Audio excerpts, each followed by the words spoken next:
conversations that lead to successful cultural transformation, whether you're talking about a digital driven sort of culture or any other, really start with making sure you get those two elements right: a psychologically safe environment and the ability to express the rich cognitive diversity of the teams and organizations that you bring together. Awesome. Thank you, Scott. Very, very insightful answer. I think I'm gonna have to fly over to Purdue to sit in on a full lecture at some point. Come on. Let's talk about messaging for a few minutes. When we talk about wanting to build this type of data-driven culture, what should the expectations be for our employees, and how do we communicate that, and how do we bridge the gaps between what expectations are from an employee standpoint versus what the realities of implementation are from an organizational standpoint. And Vishal, I'll let you start with this one. Yeah, sure. So I think one thing I realized during the complete journey of mine is that um, whenever we talk about employees, we keep on talking about the competencies they bring in. So the whole of the focus is hiring. I can give you an example. So I want a person, I go to a hiring manager, they will say that, okay, get me a person who has high competence on decision making and takes ownership. Now, uh, the reality is that for such kind of a person, so there are a lot of psychometric testing tools like PI, Thomas, disk analysis, whatever you do. So we keep on focusing on competencies, but every competency has a fulfillment need where I think organizations do not focus on. So if I have to hire a person who is a decision maker, takes ownership, I need to empower this person and give autonomy as well. If I put this person under a manager who has autocratic way of managing the people, then this person is not going to be there in the organization. And that is where exactly it becomes very important to have these more conversations. Listen to your people. First of all, set up the expectations for the company, right? That what are the deliverables we have for the person to be successful in the organization. And then we keep on listening to these people during the complete journey of life cycle because these expectations also keep on changing. So I join a company, I complete my training program, I go on a shop floor, starts interacting with the customers. I spent 6 months in the organization. So these journey points at these all journey junctures, if you see, the expectations of the employees keep on changing. The problem today is that we are still relying heavily. So more than 90% of the companies are still relying on those old age annual feedback systems, which are anonymous in nature and which actually bucket the whole organization as one. So it is not reflecting on the employees, but at an organizational level. Uh, and which also means, see, in today's world, if you see, so I call it as consumerization of employee uh, sentiments, right, or employee behavior. So if you see today, the organizations have much more information about the customers rather than their own employees. So I know about my customer that what exactly they feel, what points they buy, what do they do, what do I offer them, how will they behave. But I do not have the same kind of information about the employees because as an organization we have not been spending uh, enough time on listening to people. So I think if I have to define one thing, very specifically, it is listening to the people. And today, with the exploration, or I will say, with this transit of NLP to LLM and so forth, where we are heading towards, we have a technology available now to listen to the people. I understand that in the past, listening to the people personally was next to impossible because this was very expensive and took a lot of effort, as well as training those many HR partners on behavioral science was next to impossible. So, uh, listening to the people, understanding the sentiments, and taking the actions. So you started with trust. That is what builds trust. As soon as you start taking the actions, people, believe me, they are much more open to talk about themselves because they also want to be successful. Yeah. So this is it from my side, I think. I think it is covering both the points, starting from trust and humanization, because it is technology is the means, but it is actually the human side of human resources, which is going to take the organizations to the next level in terms of bringing that data culture in the organization. Awesome. Thanks, Vishal. Yeah, I completely agree with everything you said there. I mean, building trust, like I talked about at the beginning of the panel discussion today, be able to listen and constantly assess how feedback is changing. That's a really important part of the process. Um, you know, let's shift gears for a bit and talk about what's on everyone's mind every day, and that is AI and the impact of AI. Um, you know, it seems clear to me that companies are going to be shifting towards building out more AI centric data processes. Now, Ankush, what do you think is the impact of this kind of shift in a company's ability to build this type of culture? Yes, I think, as if you look at the traditional strategies or the platforms that organization built, they were mostly analytics enabled platforms. So you were predominantly doing business intelligence reporting, compliance reporting, um, and some form of analytics. I mean, over a period of time, you did enable data science to a larger extent, but that was mostly for structured data. Um, with the rise of AI and the rise of LLMs and Gen AI, you have now started to look at completely different sets of data sets that previously um, either it was just impossible to process because we had technology limitations, or magically, if you had a lot of money, you were able to do it, but it was extremely expensive. But it wasn't democratized at every organization level. Only a select few would have the opportunity to doing it. And so, in my opinion, I think what now the organizations have to realize that while all the investments that they have poured in last whatever 15, 20 years, even in last 5 years in modernizing their infrastructure, moving to cloud and everything, I do believe that now they have to relook at their strategies, not going back and restarting per se, but really saying, okay, how do we now um, enable the unstructured data capabilities and different types of data sets like video, image, sound, voice, vision, all of these data sets, and how do we process them, um, and applying ethics and responsibility capabilities on top of it to ensuring that we are not biased, we are invariably not creating issues or challenges for the outcomes that we're expecting. So I do believe that I think that's where organizations need to shift, but keeping in mind that they don't have to go back and reinvent the wheel. It's additive to what they have already done, in my opinion. Awesome. Yeah, I totally agree with you there. And this is a hot topic, so I want to open it up for a few minutes to the panelists. Do any of you have any thoughts on AI and how and the impact of it on building a data-driven culture? One of the things that we have seen with working with a lot of different companies is that they talk about data, but they actually don't have data. They have a bunch of things, data, and we call, oh, is this is the new oil? We're gonna drive insights from it. But in reality, if you cannot say, I'm going to make $1 million from this investment that I do, $1,000, it's not gonna help you. So AI, as Anu mentioned, will help you discover some of that. But I think the challenge is education for the employees. AI on its own cannot replace an employee because there's what I call tribal knowledge. How does that data, why do we have processes that we need to keep this set of data for 7 years, even though we already acquired that company? The AI can just say is old. They don't know why we do it.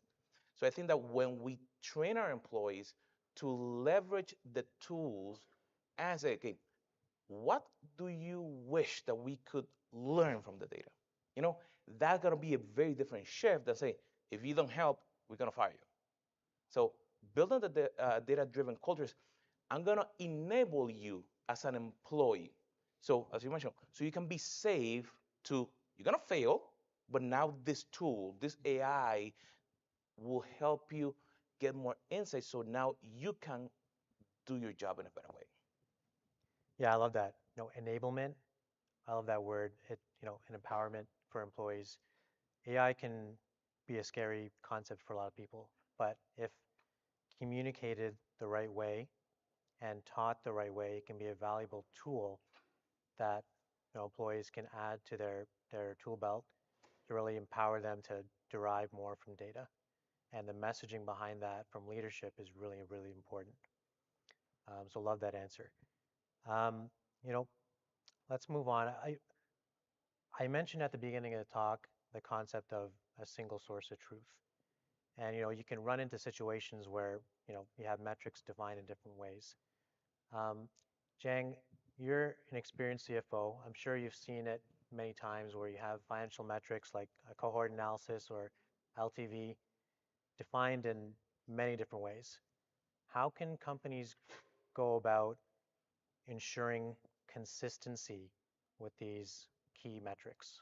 Yeah, I think you have to just define what the formula looks like. I mean, as a CFO, prior to going into board meetings, I would tell the analyst to go calculate, customer acquisition cost or look at customer retention or look at customer LTV. And when you ask that question, you come back with like three different answers from three different analysts, and it's because the data itself is correct, but the way that they use the data is not very consistent. And then you see this across platforms too. There's like a lot of different platforms out there that says they'll measure LTV, CAC, and all that kind of stuff. And then, when you start looking at it, there's like different answers for LTV most of the time because it's a projected number, and CAC some of the time, and then customer behavior like some of the time as well. So, I think as a CFO, you have to kind of understand the inner workings of it. So I like dug in, years ago to try to figure this out. And so the grounding of like, when does the customer make the first purchase is when you start to cohort them and figure out like what the customer acquisition cost is at that time. And so that is like a set, formula. And then the next is following that, once you cohorted them at a month year level, you can then follow the same customer base to figure out what their retention is and what their LTV could potentially be for more recent cohorts by looking at prior cohorts. So like, um, having said that, it's once you have defined what that calculation is, then you can kind of drive it back down to the organization, and then let the organization say like, oh, this is how we calculate it, and then that goes across for finance, goes across for marketing, also for ops and the executive team and the management team, and then you report it into the board. I mean, and other instances I've seen where the finance team and the marketing team have like very different metrics, but we're looking at the same data. On the operations side of how we calculate, certain throughput and things like that and unit costs, you get different answers because they're using a different denominator, but like the same data. So I think it's important to just like have like a manual of sorts within the organization to say this is how we're going to follow and this is how we're going to come up with the different calculations that we're doing so that the data could be uniformed and meaningful. Yeah, I totally agree with that. I mean, you mentioned a manual, the concept of a data dictionary, somewhere that people can go to see how things are supposed to be defined. A lot of companies, a lot of teams talk about it. Let's build a data dictionary. Let's document things. No one ever does it because it's at the back of mind. You actually want to build things. Everyone's so preoccupied with building out, new functionalities, adding new dimensions to your models. They don't spend enough time on building out that documentation, that foundational documentation that is needed to avoid, those types of issues. And then, you always run into challenges where, especially in larger organizations, you might have a rogue analyst, they want to go and run their own reports and kind of see things from their perspective, which is great. I mean, it's good to have people challenge things, and that's, you don't want to shut people down. You want to encourage discussion, but at the same time, you want to have clear definitions of what is the, accepted definition from a company standpoint for this metric. And then yeah, team can discuss and with that person that created a report, this is how we define things, this is why we have this metric defined this way. Have a discussion about it, and come to a conclusion if it needs to be changed or not. And that goes back to, communication and trust. And speaking of challenges, building this type of culture, there's going to be lots of challenges. You know, there was a discussion, I think yesterday, a gentleman was talking about analytics and data in the construction industry. And there's opposition to that because people aren't used to it. And these are the type of challenges, though, depending on the industry that you're in, you're gonna run into. Now, I want to go through the panel and kind of discuss what type of challenges that we've seen with trying to implement this type of culture. Vishal, I'll start with you. Yeah. Uh, so I think it all starts from the leadership itself. Uh, they have to be completely into it because you're talking about transformational change. The way you think, the way you have been running your operations, the way you look forward, right? So it all starts from the top. The buy-in of the leadership level is definitely required. Once you do it, I think the next level is transparency. So you have to be very transparent that why you are doing what you are doing, and how it is going to benefit the people around. So again, enablement is the main thing. Uh, Once you do it, I think then it is about that how you are going to collect this data, which is again my friend told uh, the role of ethics today, because it has not to be infringement. Because I can see, for example, specifically into employee feedback or I will say employee sentiment analysis kind of data. So I was recently reading one of the companies that started reading your mails on Teams. Uh, you messaging on Slack and all, which is if not being transparent with the employees that what are you reading, why you are reading, and how you're using that data, then I will still personally call it as infringement, right? So I think we have to be very transparent. We have not to overdo it, and ultimately it is about surety, or I will say uh, so ultimately, it is. I think these three pillars, which thereafter you can look at that how exactly this is helping you. What is the monitoring system? Is it helping you or not?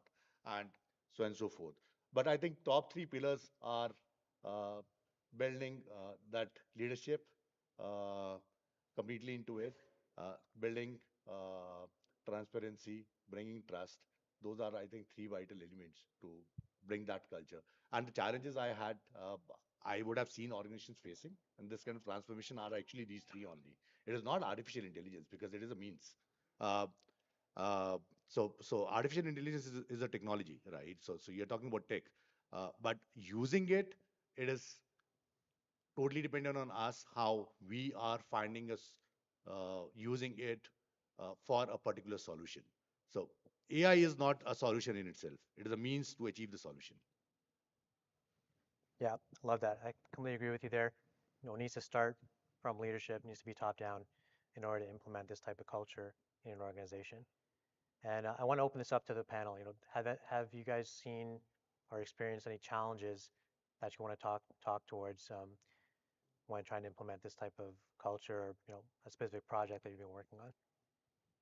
Sure. Um, one of the challenges that I see is um, the confusion of two different things. And it's a confusion between what is complicated and what is complex. And most technicians, engineers are really good at complicated. We're really good at complicated at Purdue, right? But human systems, organizational systems, systems of culture are not complicated, they're complex. And there's a difference.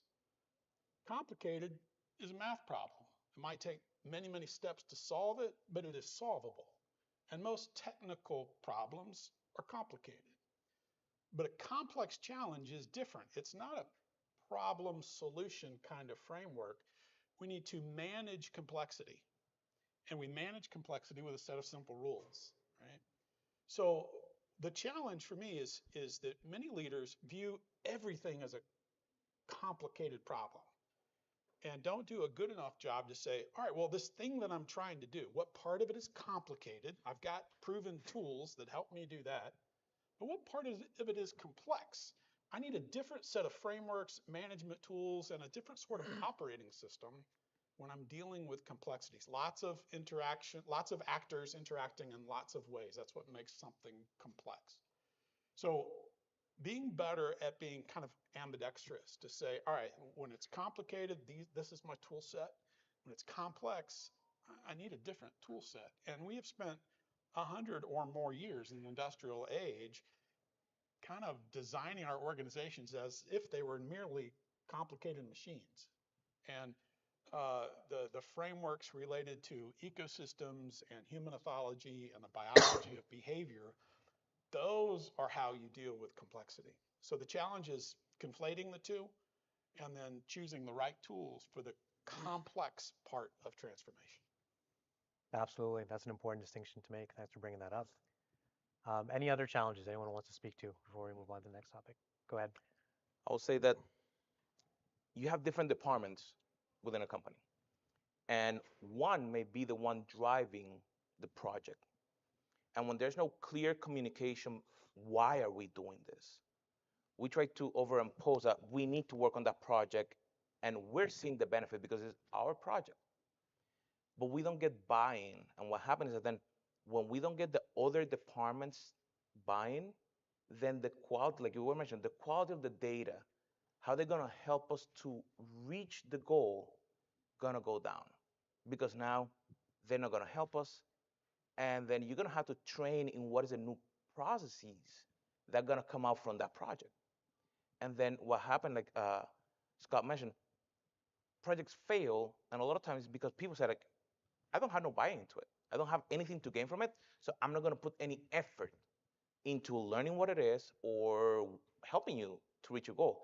And it sounds silly, but at the end of the day, it is the acronym WIFM. What's in it for me? So it's very simple, like like Scott mentioned. If they don't see the benefit, okay, we're doing all these changes to capture all this data. How will that help me accomplish my department's goals? Like accounting, oh, now you're gonna be able to get this data, as Lee mentioned, so they can go there. It's gonna be the HR data that now we can connect in a better way. So if there's not that, then the project fail. And that's what, like, to build a data-driven culture, you have to include them and let them see that their contribution is gonna be beneficial for it and how they can help. I say, hey, do you see that we should change something? Because sometimes you're seeing it from your side. I remember that at one point we were working on a consolidation of the data for 18 nuclear plants, and they have data for years. And we can see to do a switch just like this. And they tried to do that change 5 times, and 5 times it failed because they were not taking into consideration what was happening across all the areas. And we said, okay, tell me, what do you need? And it was just a very simple change to say, don't delete the old data. Our process is needed once a year. And if you delete it, we lose our accreditation. That was all the change. So when you bring them in, then your project can then succeed. Yeah, absolutely. You raise a really good point. You know, the question of what's in it for me, that communication is so important. You know, people, generally speaking, are somewhat opposed to change. You know, they get used to doing things a certain way, they want to continue to do it a certain way. But if you communicate in a way to show the benefit, show that it's going to make their day-to-day job easier, more impactful, then there will be more openness to that change, I believe. Talking about things being easier, the data has to be easily accessible to people. You know, it needs to be updated in an automated way. It needs to be kind of at your fingertips, and that really ties into automation. Let's take the example in the financial industry, recurring expenses. Everyone wants to track recurring expenses. They're coming from different sources. Jang, what do you think is the best way to automate something like that? Oh no, I think probably at a vendor level. I mean, there's specific expenses that happen in an organization that a lot of companies use. For example, I don't know, like an insurance company, they'll bill if there's an automated way that QuickBooks knows that it's an insurance expense and it books it directly to there. I think it would be super efficient. The other is, a Google ad. If it knows to book it to acquisition marketing spend, it would be efficient that you don't have to have an accountant actually like sit there and code the expenses. Um, I mean, I was even thinking maybe, Google can just say like these expenses belong to customer acquisition, and then it passes down to the company level, and it just automatically gets booked somehow. And everybody's books would be pretty consistent across the board because the data is, like it's not like you're sending a physical invoice anymore. You're sending digital invoices, and then, a lot of that stuff can just get ingested into the system. So I think, it'd be ideal if there's, a way that like certain vendors could automatically like book entries into the accounting system so that exactly all the books are consistent and you know what those expenses are related to. Yeah, it's a great example. I think, and it can be applied across any industry, any use case. Automation is key to adoption of data across an organization. We're getting close to time, but I want to ask one more question to you, Ankush. You mentioned earlier, the investments that companies are making, investments of the past 5 years. You know, what impact do you think those investments are going to have on the ability for companies to be successful with this type of implementation? And what type of investments going forward do you think companies should be making? Yeah, I think even before we get into investments, very quickly, I think what organizations need to understand is who they want to be, right? And I think often they get confused with the definitions that are thrown around in the industry. Let me give you a quick example. These days there are a lot of definitions around. I want to be an AI-enabled, AI first. Um, but when you look at all these words, they mean intrinsically very different things.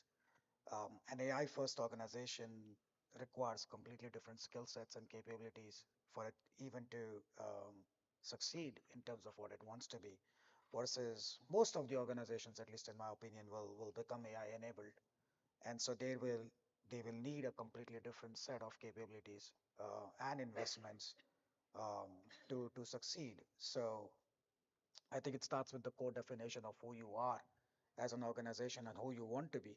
Obviously, you can, as you mature over a period of time, you can define or redefine yourself.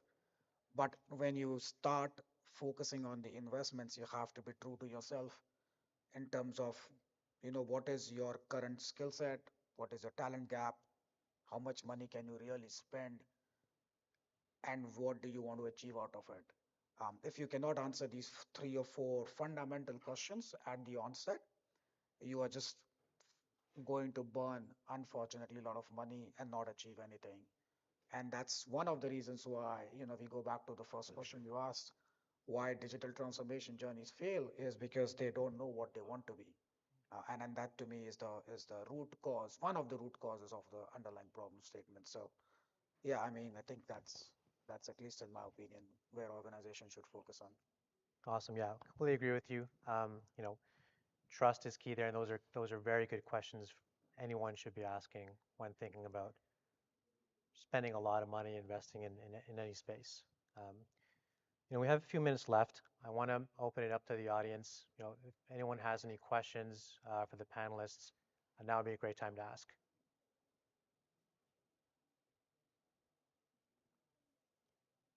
Once, twice. All right. No questions today. That's okay. Um, any final remarks from any of the panelists before we wrap it up? Just as a reminder, you can get one of those posters if you like at your tables. This QR code with a card on it. So scan that, and you can get a printable poster hanging on the back of your door. And follow those 10 rules. All right. Well, thanks so much, gentlemen, for joining me on stage today. I think it was a great discussion. Thanks to all of you for taking the time to sit down and listen to us. And thanks to the organizers for giving us a chance to be on stage here this morning and have this chat. Really appreciate it. Enjoy the rest of the day. Awesome. Thank you so much, gentlemen. Come on down.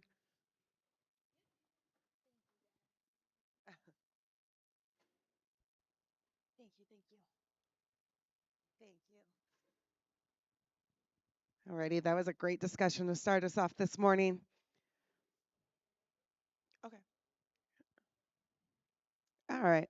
So I was told that I need to stall a little bit, so I guess I'll just talk to you guys. How are you guys doing? Where are you coming in from? Yeah, Austin, Texas. Oh, that's exciting.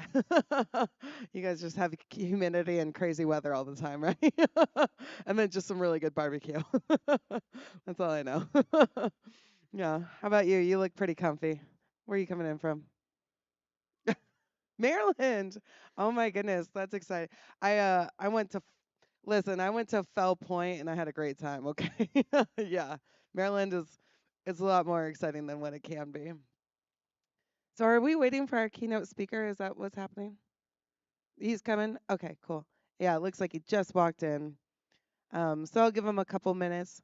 I know convention life is a little tough out here. You guys are eating a lot of food, sitting all day, getting overtalked, and then just partying all night, right? It's a Vegas lifestyle, but that's okay. We'll try to make it a little easier for you guys, but it looks like I got the green light, so we're good to go. So coming up to our next keynote topic is IT and AI, the exciting new frontier with the art of war, market welfare.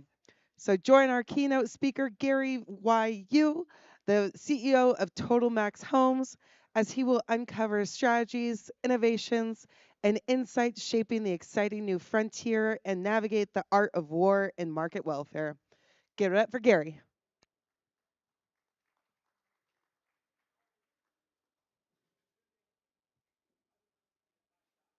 Okay, still stalling. Still stalling. That's okay.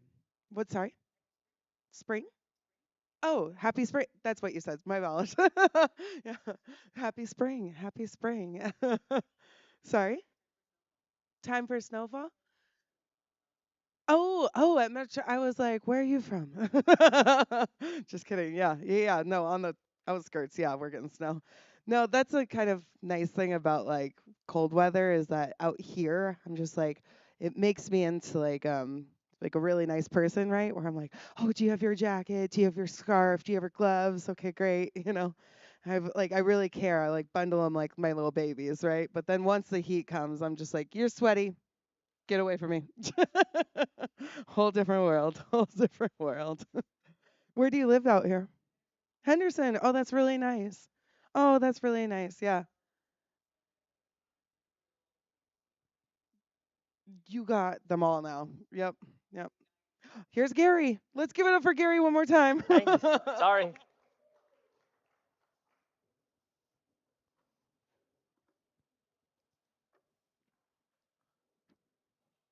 Hi, Gary Wu again. uh, very happy to talk about IT and AI. So my topic will focus on AI first in a macroeconomic sense to start. Then we can talk about what is really IT. Because we keep hearing that it's a revolution, right? Is it? Is IT, internet, a revolution or an evolution?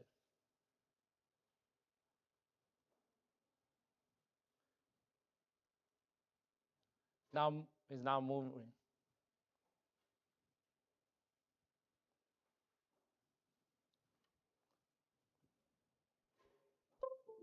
So, I think we're so fast in jumping into the actual technology, which in turn, we don't define them correctly. When you have no definition, when you always use adjectives and adverbs, I come from a triple E background, like most of my Indian friends, right? We're all triple E'd up. You know why we study triple E, right? Is to make sure we have a job. Because triple E has 4 jobs, right? Electrical engineer, electronic engineer, hardware engineer, software engineer. You will always get hired, right? And plus, with all those thermodynamics, which I hate with my life, you are trained in logic, in math. So, in my company, all my staff knows, when you talk to Gary, don't use adjectives or adverbs. Gary will come down on you so hard. Gary will say, I don't understand what you just said. I don't. What kind of word is that? Is that the adjective or adverb? If you say that, you're gonna get fired. You know why? Because it has no logic. Oh, a lot, a few. I said, I don't understand. Is it one? Is it a lot? Or 10 is a few? It's all in relative. Only in math. Definition, based on a math model, in a simple calculator for use in a modulation, systematization, closed loop, like Costco hot dog, right? Have we all had Costco hot dog? $1.50, right? With a drink, right? You're very happy, right? You see, I drive a Rolls Royce to Costco, eat that. Is it because I have no money? No, it's such a instant gratification, right? You got a $10 hot dog and drink, actually $12 from Nathan's, right? You got it for $1.90. You know what I do when I'm in Newport Beach? Because they have Newport Beach in that little area. They have 4 Costco. My happiest time in Irvine is like I'm a mile from Costco. So even I drove a Rolls Royce or Bentley or whatever I drive, I always go there just for, every day go there. Instant gratification. I eat a slice of pizza and the hot dog. I can even drink cold things. So I threw the cup away. So I have a nice hot dog and a slice of pizza for 3 something, right? And right away, I'm very happy. I might even, but I go to Costco 4 times a week. For what? Why am I, as a big CEO, go to Costco shop myself? Ask my staff, right? They said, Gary lives at Costco. That's why people has called me the Costco of real estate. What does that mean? Why am I in Costco? Why I always say, there are only 4 companies in the whole world that is a good company. Number 1, Costco. Number 2, Commerce. Number 3, In-N-Out Burger. Number 4, Starbucks. Why do I say that? I can say that. You know why? The founder CEO, my mentor, Austin Lingon of CarMax, do you guys know where CarMax? Do you know CarMax, right? Do you know where CarMax come from? It's a spin-off. Rick and Austin. Rick was the CEO of Circuit City. Austin was number 2 at Circuit City. They decide to spin the company out. To say, Rick said to Austin was the strategic VP. Austin Lingon, born in Austin, Texas, went to UT, then Yale. He was smart. You know why? He married a Chinese girl. No, not just that. From Thailand. Her family, number 5, richest family in Thailand. You know what they did when they graduated together from Yale MBA? They went to Bangkok, took over the family's number 1 Chinese restaurant in Bangkok. I made it profitable. You know what they sold? Here's the round face, red cheek Texan from Austin, Texas, in Thailand with his wife. You know what they did? How did they make it profitable? Wild guess. Close. What did they sell? Close. What did they sell? Chinese restaurant. Please. Chinese restaurant. Come on, guys. Huh? No, no, no. Chinese. That's Japanese. Anyone? Sasha? Chinese, please. Joyce. Joyce. What they sold? No. Something that she's Cantonese, okay? You should know. If you don't know, you're fired. 月饼. Right? Lynn, 月饼. You know that? What do you mean you don't know? You ate at least 100 times. Mooncakes. Remember mooncakes? They sold mooncakes. Become back to the most profitable restaurant in the whole Thailand. Of course, as the fifth richest family, do they really care about the restaurant? But so Austin Lingon, being a white boy from Texas, made a success in Thailand. So he mentored me. I have the uttermost respect because when I was lecturing at the Yale Serial Conference at Waldorf, so he was down there. I was Volvo Group Vice President in charge of merger acquisition. I thought it was just big shot, right? But this is a CEO conference at Waldorf by Yale.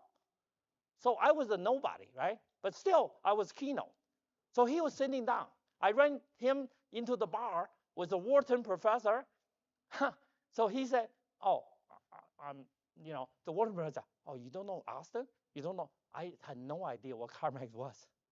So here's the founder CEO. I think at that time, he was worth about 600 million, not too much. Now he's, I don't know, about 3, 4, 5 billion. Who's counting, right? So he mentored me 5 years. Initially, he asked me, Gary, you're young.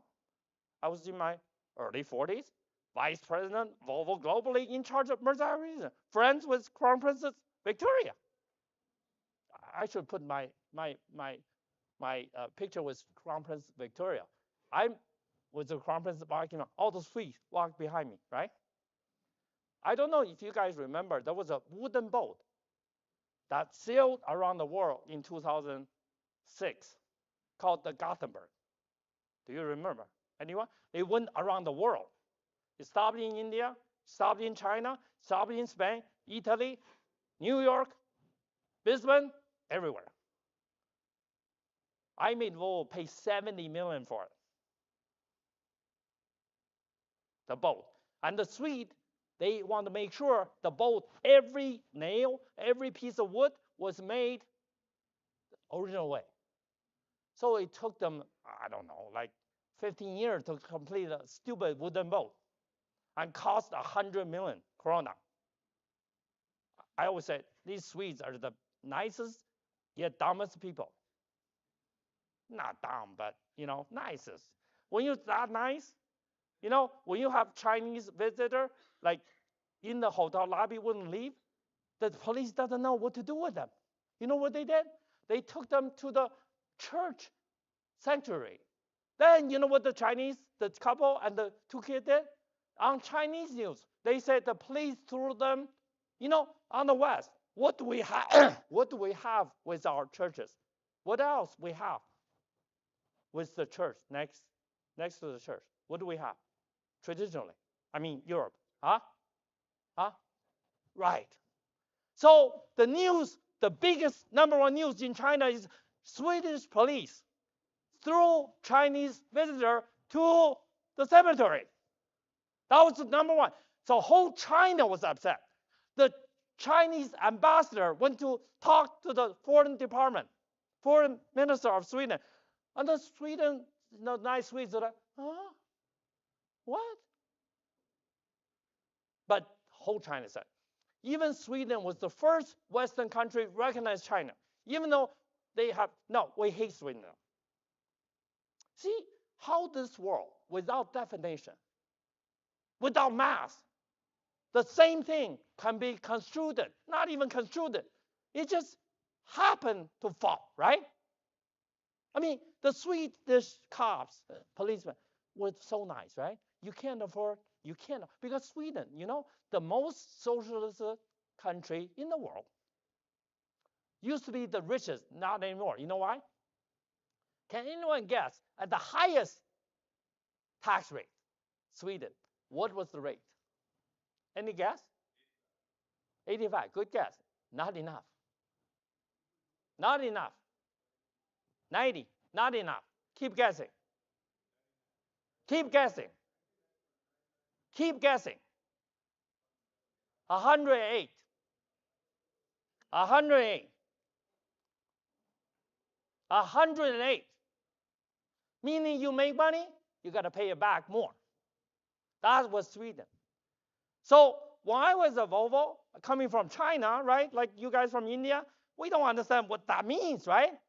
Like that's why people, all the tennis players, like Mats Wilander, Edberg, everybody, including Becker from Germany, they all immigrate to where? When you really have money, where do you go in Europe? Huh? Morocco.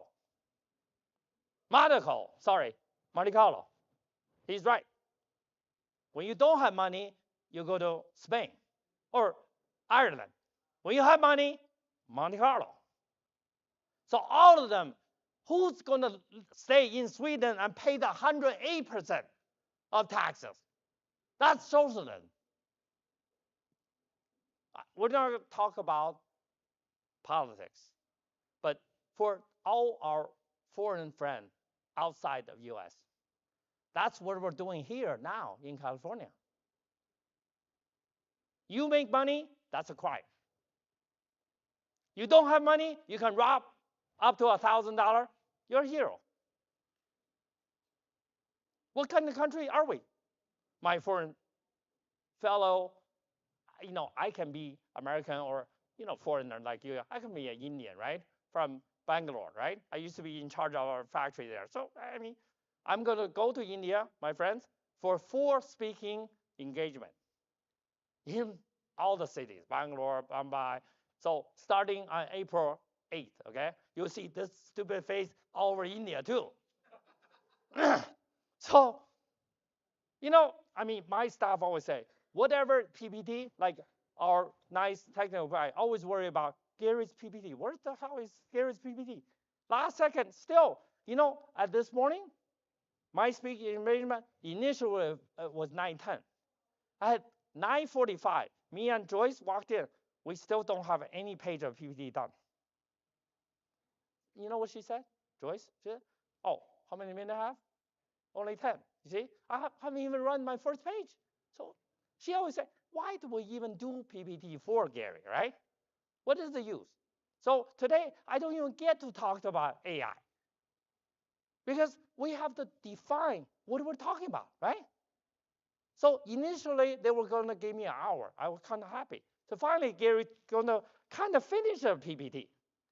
So they shortened it to 25. So I'm sorry, I might get to the 3rd page if you're lucky. But what I'm saying is, Arsenal gone. Circuit City, no, he was, after he came back from Thailand with his wife, they have 2 kids. First one, a boy, went to the best school, #1 ranked private school, #1 ranked high school, then Stanford. And he was the loser of the 2. Daughter, equestrian national junior champ, double citizenship, US and Thailand. She went to the #1 equestrian. So top 3 equestrian school, Virginia, #1. All Olympian goes there. #2, Duke. #3, Stanford, right? So, and I don't know our foreign guests, if you want your kids to go to any school, like if they're less than 12-year-old, come to Gary. We make sure, not Harvard though. You know why not Harvard? Right now in the US, you say your kids went to Harvard, We all going to say, what? Harvard? Are you crazy? You know why? I'm not going to talk about it. Read the news. I tell you one thing. The Chinese and the Indians are the two richest race. India, number one, average income, number one. Number two, Chinese. Number three, white. But the Indian and Chinese vote one, Indian, 70% Democrat. So you make the most money and you vote for them to raise taxes on you. That's really smart. I'm sure you went to India Institute of Technology, right? The best school in India, right? That's how you calculate. I make money, tax me, please. Let's get to 108%. Let's make sure those people get free $1,000. Make sure they have enough coming from your pocket, right? That's why California, with the most Indian, most Chinese, Indians at the top, occupy. Look at how many Indian CEOs in the Fortune 500 rank only behind the whites. No, number one, American. But look at the American. Even in the American CEOs, there are some Indians. Number two, number one, American. Number two, British. Number three, Indians. 55. 55 in the Fortune 500 in the world. Impressive. But you guys, just stupid like us. Well, Chinese. You know, I'm Chinese. People know I don't like Chinese. I don't like people from only one area like Joyce. Joyce is our only Chinese, employee or team member. You know why? She and I has the same last name. So they think she's my wife, sister, or daughter. But actually, we have no relation. But when we call utility, they will say, do you want to add your wife to the account? Me and Joyce always say, sure. You know why? So no trouble, right? She's handling all the payment, all the thing. I said, great. So for convenient, we do a little white lie, right? It's not really a lie. They said it. I didn't say it. They said, you add your wife? Sure. That's all I said. I didn't say it was Joyce, right? So technically, I'm sorry, just a joke. So what I'm saying, how many minutes I have? How many minutes? 5? Okay. See, we're into Q&A, not even a page. I'm sorry, guys. So again, let me at least finish Austin Lingon's story, right? So Austin Lingon, when he first at Waldorf, ran into, he said, like I saw this round face Texan, right, with red cheeks, and tough, very like a Texan, very straight with a Texan, accent. Do you guys know my nickname? It's Gary, the Texan Wu. People always say, oh, what? You? So are you from Texas? No. Have you ever lived in Texas? No. Why are you the Texan? I'm not going to tell you here because I will get arrested if I continue, right? So that's my nickname. So what we do, he did. He said, Gary, I asked him, Austin, my speech there, okay, is much more proud than this one. You know why?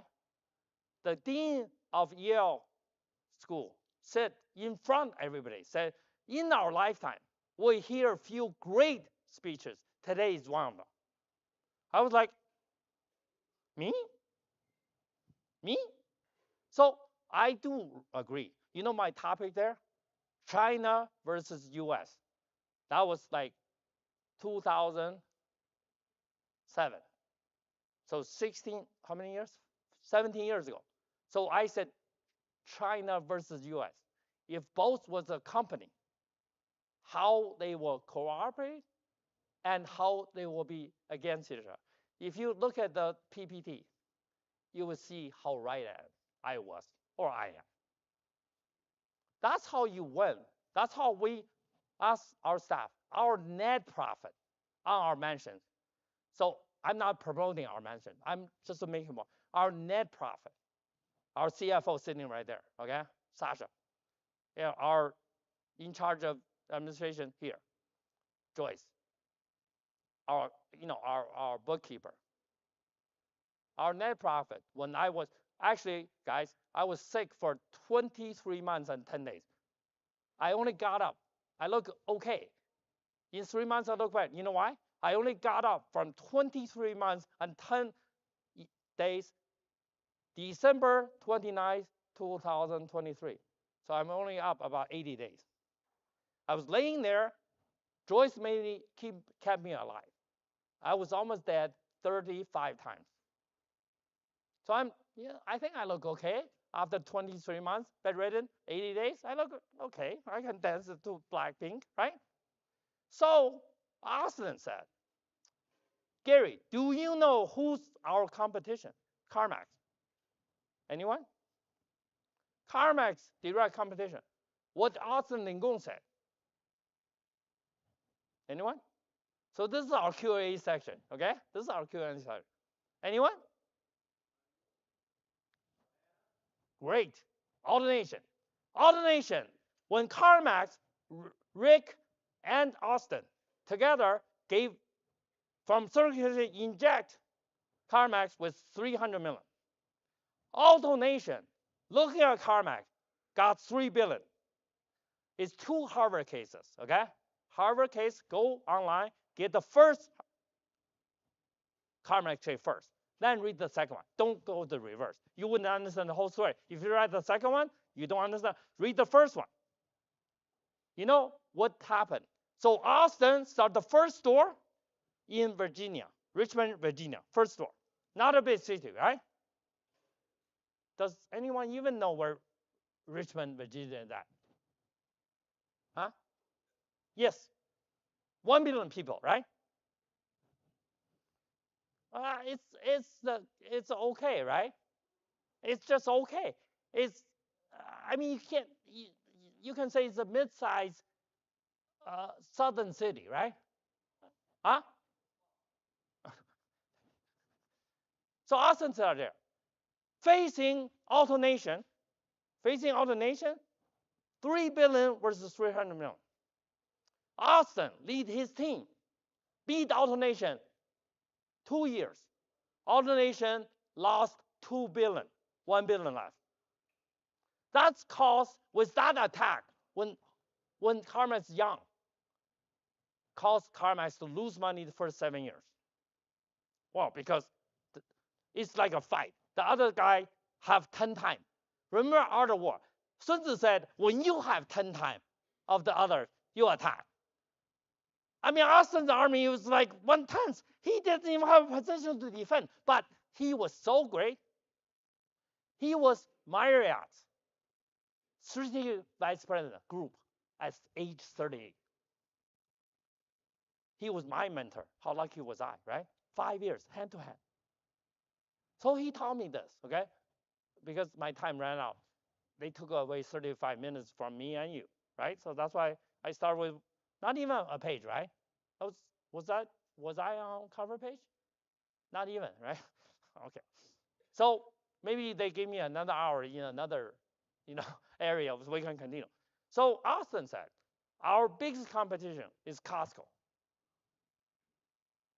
Those hot dogs, those roast chicken, it's your competition. Isn't that the car? Does anyone know the number 1 seller of vehicle in the US today? Who is it? The number 1 by number of vehicles sold in the US. Whom? Huh? No.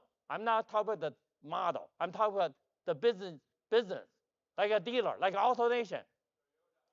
No, that's manufacturer. I'm talking about business, dealership, store, like Havana or like CarMax. Who is it? That's my last question, okay? We'll leave the rest to Bangalore. So if you want to hear the rest of the president, come to Bangalore or Bombay. Or, I'm going to Lisbon. You want to go there too? Then I'm going to Lisbon, Bombay, Bangalore, Chengdu, China, Beijing, China, Kyoto, back to LA, and back to Vegas. So, that's my, I don't know, next 20 days, right? My team doesn't even know yet. They just heard it from me because I decided this morning in the shower. But who knows? All my Indian friends, right? Everybody come up and say, one Indian friend, see, he will follow me from LA to India and take care of me on the plane, make sure Gary doesn't die or something, or Gary run away. I said, thank you, but you're a guy. Why do I need you, right? Just kidding. So Costco is their competition. Why? Because Costco at the moment now, that was, look back, when was that? That was 80 something when they started CarMax, okay? Costco is their number one competitor. You know why? Costco is currently the number one seller of vehicles in the United States. Do you know that? Did you know that? That was the end of my presentation, guys. Thank you. Thank you.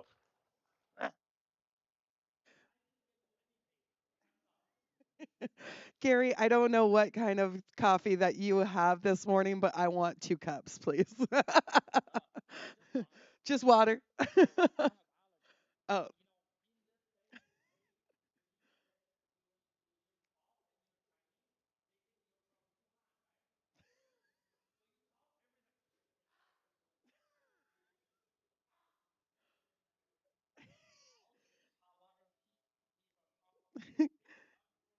give it up one more time for Gary. Thank you so much. Oh my goodness, what a character. He was so fun. Well, moving on, who here believes that the safety of our digital world is as crucial as the physical one? Well, I'm sure we all do. It's my pleasure to introduce you to this pivotal session titled Proactive Cybersecurity Measures Safeguarding Your Organization in an Evolving Web Environment. In an era where cyber threats are evolving and at an alarming rate, stay ahead of potential security breaches has never been more essential. This is why we have gathered a panel of esteemed cybersecurity experts who will share their insights, experiences, and the latest innovations in the field. So please welcome to the stage Nader Zaviri, the Senior Manager of Incident Report and Ramification at Google and manage it. Thank you. All right, thank you so much. I have the pleasure of moderating this great panel behind me. I'll just let you guys know this conversation's about actually the amazing dress that we are, the dress code we have. No, I'm just kidding. We're talking about proactive cybersecurity measures. So making sure you guys in the right area. Can you guys hear me all right in the back? All right, let's put this a little higher up. Hello, hello. Volume up a little. Can you guys hear me pretty well? Hey, in the back, can you turn them up a little bit, please? All right, can you guys hear me a little better now? Testing. All right. Okay. Well, I will do a quick intro of the topic. I think we already had it from the MC, and I will be the moderator of this esteemed panel with us. We have Jeff, we have Aaron, Gerald, David, and Kevin. I'll have them introduce themselves because I will not do them justice by trying to introduce them. So I'll do a quick introduction of who I am and why I wanted to, when we got together, why I really wanted to moderate this panel, and it's something that I near and dear to my heart. First of all, my name is Nader Zaveri. I'm a senior manager of incident response and remediation with Mandiant, now part of Google Cloud. And what we do, if you haven't heard of Mandiant, I always let everyone know in the past 10 years, if you've ever heard of a major breach or hack, 70% of the time it's probably us investigating. We never divulge our names unless the client and their external counsel kind of allow that and they put a press release out there. So this is something that I see at the front lines, and that's why having a conference talk around proactive cybersecurity measures is so important, because I am called when it's the worst day of every security person's life. I'm called when the, you know, the thing is hitting the fan, as they say, and something has gone awry. So I put together actually last year a article that's actually very reminiscent of this topic, which is I put together 6 proactive cybersecurity measures for organizations to take to help mitigate the risk of a breach. And it got picked up by Dark Reading. It's been published in January, which is why I wanted to moderate this panel because this is something that I hold near and dear to my heart. So, without further ado, I'll let our esteemed panel, Aaron, Thank you David, very please much. go through the list. Can everyone hear me okay? Perfect. Aaron Landklaus, I'm the Vice President of Customer Success over at Minlo Security. We're a partner of Mandiant and on the back end, but our approach to cybersecurity is really to protect end-to-end browser security.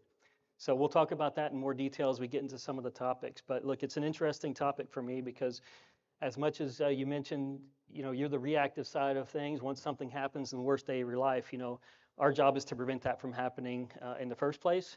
And we have customers like 9 out of the top 10 banks use our technology, as well as the Department of Defense with 3.3 million users on our technology to prevent cyber attacks. So we'll talk about some of that in more detail as we go along. And I just want to say it's a pleasure and honor to be up here with everyone on stage. So thank you. Great. David Ron, I wish I had a Costco or hot dog story, but I don't. I'm CEO and co-founder of Security Technology Corporation. We are also a cybersecurity company. We are specifically more proactive. We are actually stopping ransomware and malware in a very different way than anybody else's due to behavior rather than identity. I won't go too much into it. I've got a keynote at 1:30. If you're a little more interested after this panel, please come to the 1:30. I'll do a shill here. Please come to the 1:30 keynote, and you can hear a little bit more about what we're doing. Good morning. Kevin Mann, president of Resilient IT. We're a DC-based cybersecurity firm, not really.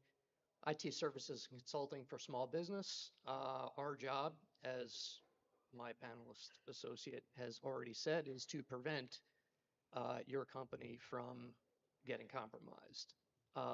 We focus on government contractors, but we service all companies in the area or across the U.S., assessing their risk. How risky are they in business or at the cyber level? So that's just a little bit about our company. Been doing this for a long time, but really changed our focus back in 2019 when compliance really started getting some traction. My name is Jeff Kraber, founder and president of JBack Consulting. We're a full-service consulting organization that sets up strategic delivery partners with our end users. We specialize in security overall, kind of wrapping our arms around physical security, cyber security, leads into access control and a lot of other security pieces that we can get down a rabbit hole on. But I've been on both the manufacturer side and the delivery side for over a decade, so really have found kind of a good spot in between where there's some giant holes, I would say, in the industry that we're looking to fill out there. So we cover coast to coast across the U.S. And we data security, cybersecurity, physical security. Good morning. My name is Gerald Karen. I am the Chief Information Officer for the International Trade Administration at the U.S. Department of Commerce. I am a Fed. I am also one of the tri-chairs for a federal Zero Trust working group, as well as I am the chair for another working group called APART.org, which is a nonprofit, which has vendors, education, local, state government, and federal participating. Awesome. As you can tell, we have a very esteemed panel. By the way, Jerry's a comedian. He's always going to be cracking jokes. So we're going to hear a few jokes from him probably throughout this presentation. So I'll start with the old cliche question, and I actually want everyone in the panel to kind of answer. What keeps you awake at night as a cybersecurity professional? David? So for, Oh, Aaron, sorry. sorry, yeah, no worries. I didn't know we were going in order. I could change my name too. I'm the only one without a beard. How's that? Yeah. No, for me, what keeps me awake at night is look, the threat actors out there, the creativity that they have and the speed at which they execute really has accelerated our need to be proactive in the industry around cybersecurity. So gone are the days where we can react very quickly and say, what's that look like? It's how do we look at the tools that we use and make sure that we minimize the threat surface across the entire landscape of our business?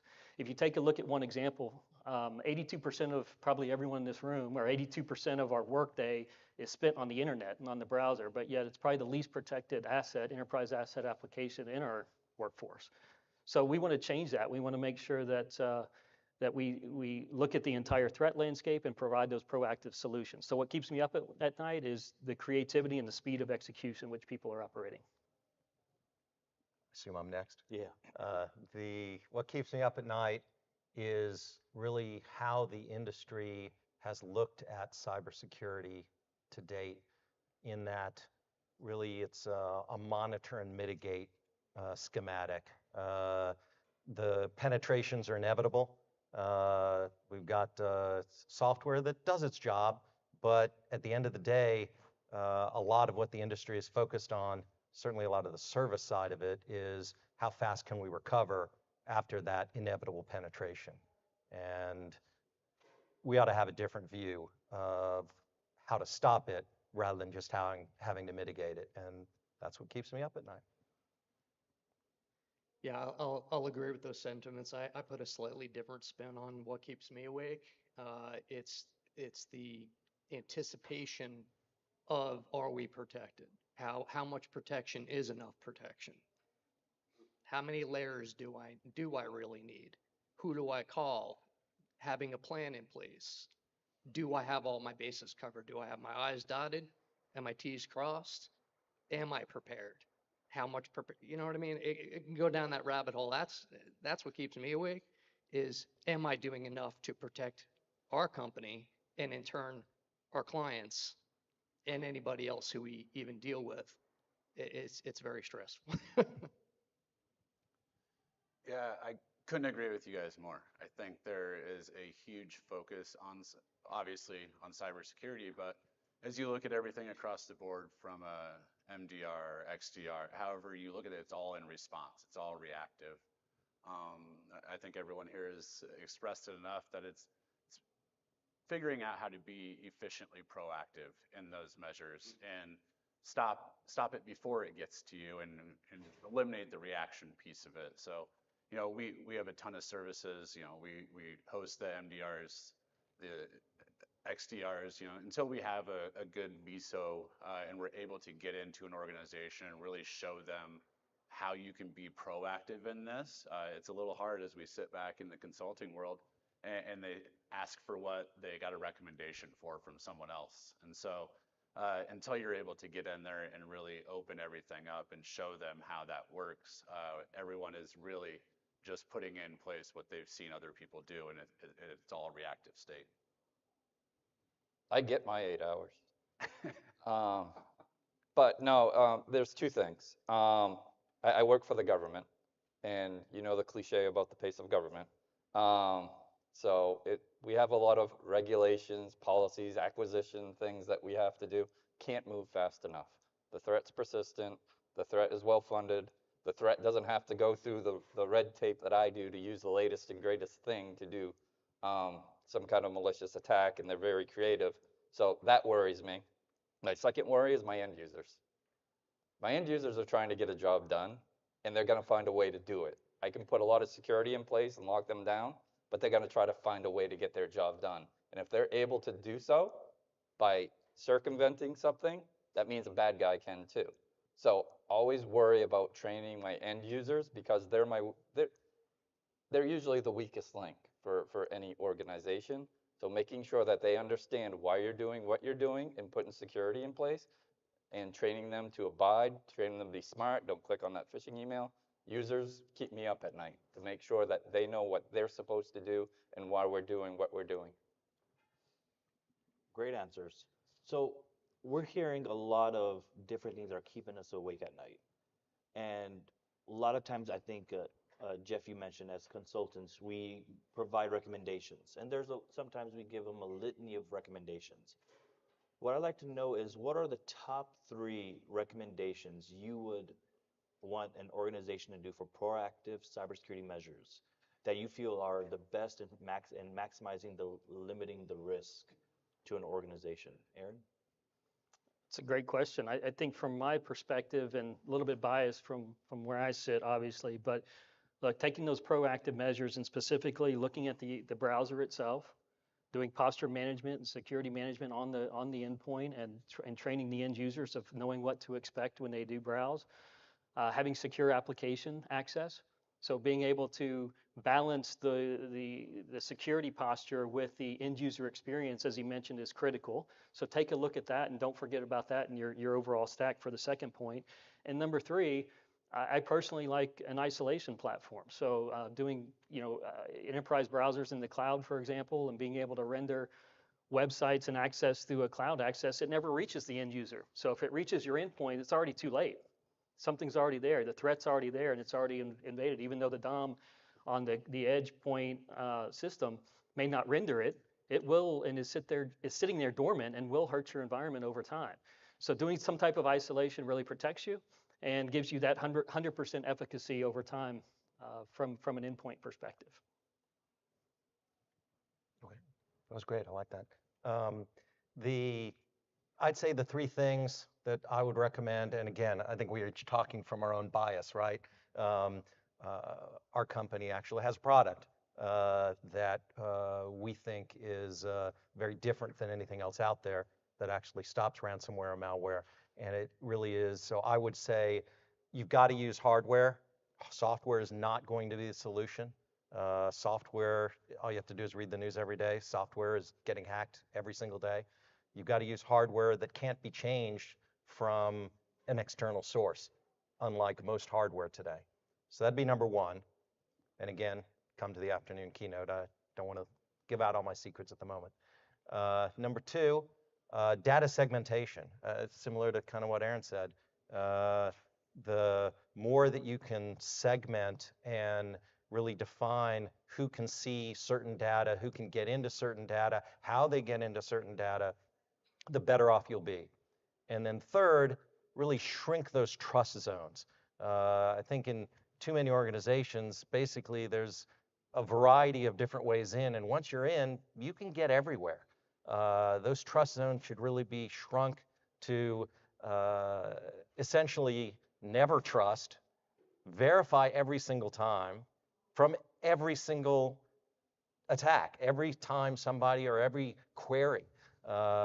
There should not be a trust process. It should not be based on once somebody gets in the first time, oh, I'm going to let them in the second time. Nope, you should check it every single time. Those would be my 3 suggestions. Kev? That was great. I like that last one. I preach that all the time. Trust but verify. So top three things for me. We'll start at the obvious one: training. Top level all the way down to users. Never stop training your people, because as we all know, humans are the biggest problem. We create all these issues ourselves by being in a rush, being too busy to trust but verify that link, that email, anything. So end user training, probably the biggest thing that I see. So that's number 1. Number 2 would be multi-factor. So having a second factor or even a third factor on every system, every platform, every machine, every device, every asset, everything. If it can support it, use it. Don't leave your machine unlocked. Anytime you can protect a machine, protect it. I mean, we go to the nth degree on that. So we use FIDO keys for offline, online, because I'm not a very trusting person. Let's just say that. And lastly, and probably maybe even the more important than the other 2, is adhering to some form of a framework or a benchmark at any level. Doesn't matter how big or small your company is. You should be able to adhere or align with like a CIS control framework or a NIST standard. The government follows 800-171. That's what we follow, but we also follow CIS controls. That's where we started. Center for Internet Security, if you're not familiar with the acronym. It allows you to have logical, physical separation, documentation, processes, procedures, again, from top to bottom, from executive down to the receptionist. They all have to follow the same processes across the board. And if you're doing that, if everybody's doing their jobs and following that, it makes it a safer environment as a whole. But you still got to do all the other stuff. So those would be my top three. Yeah, I'd agree with quite a few of those. I think education and training is paramount.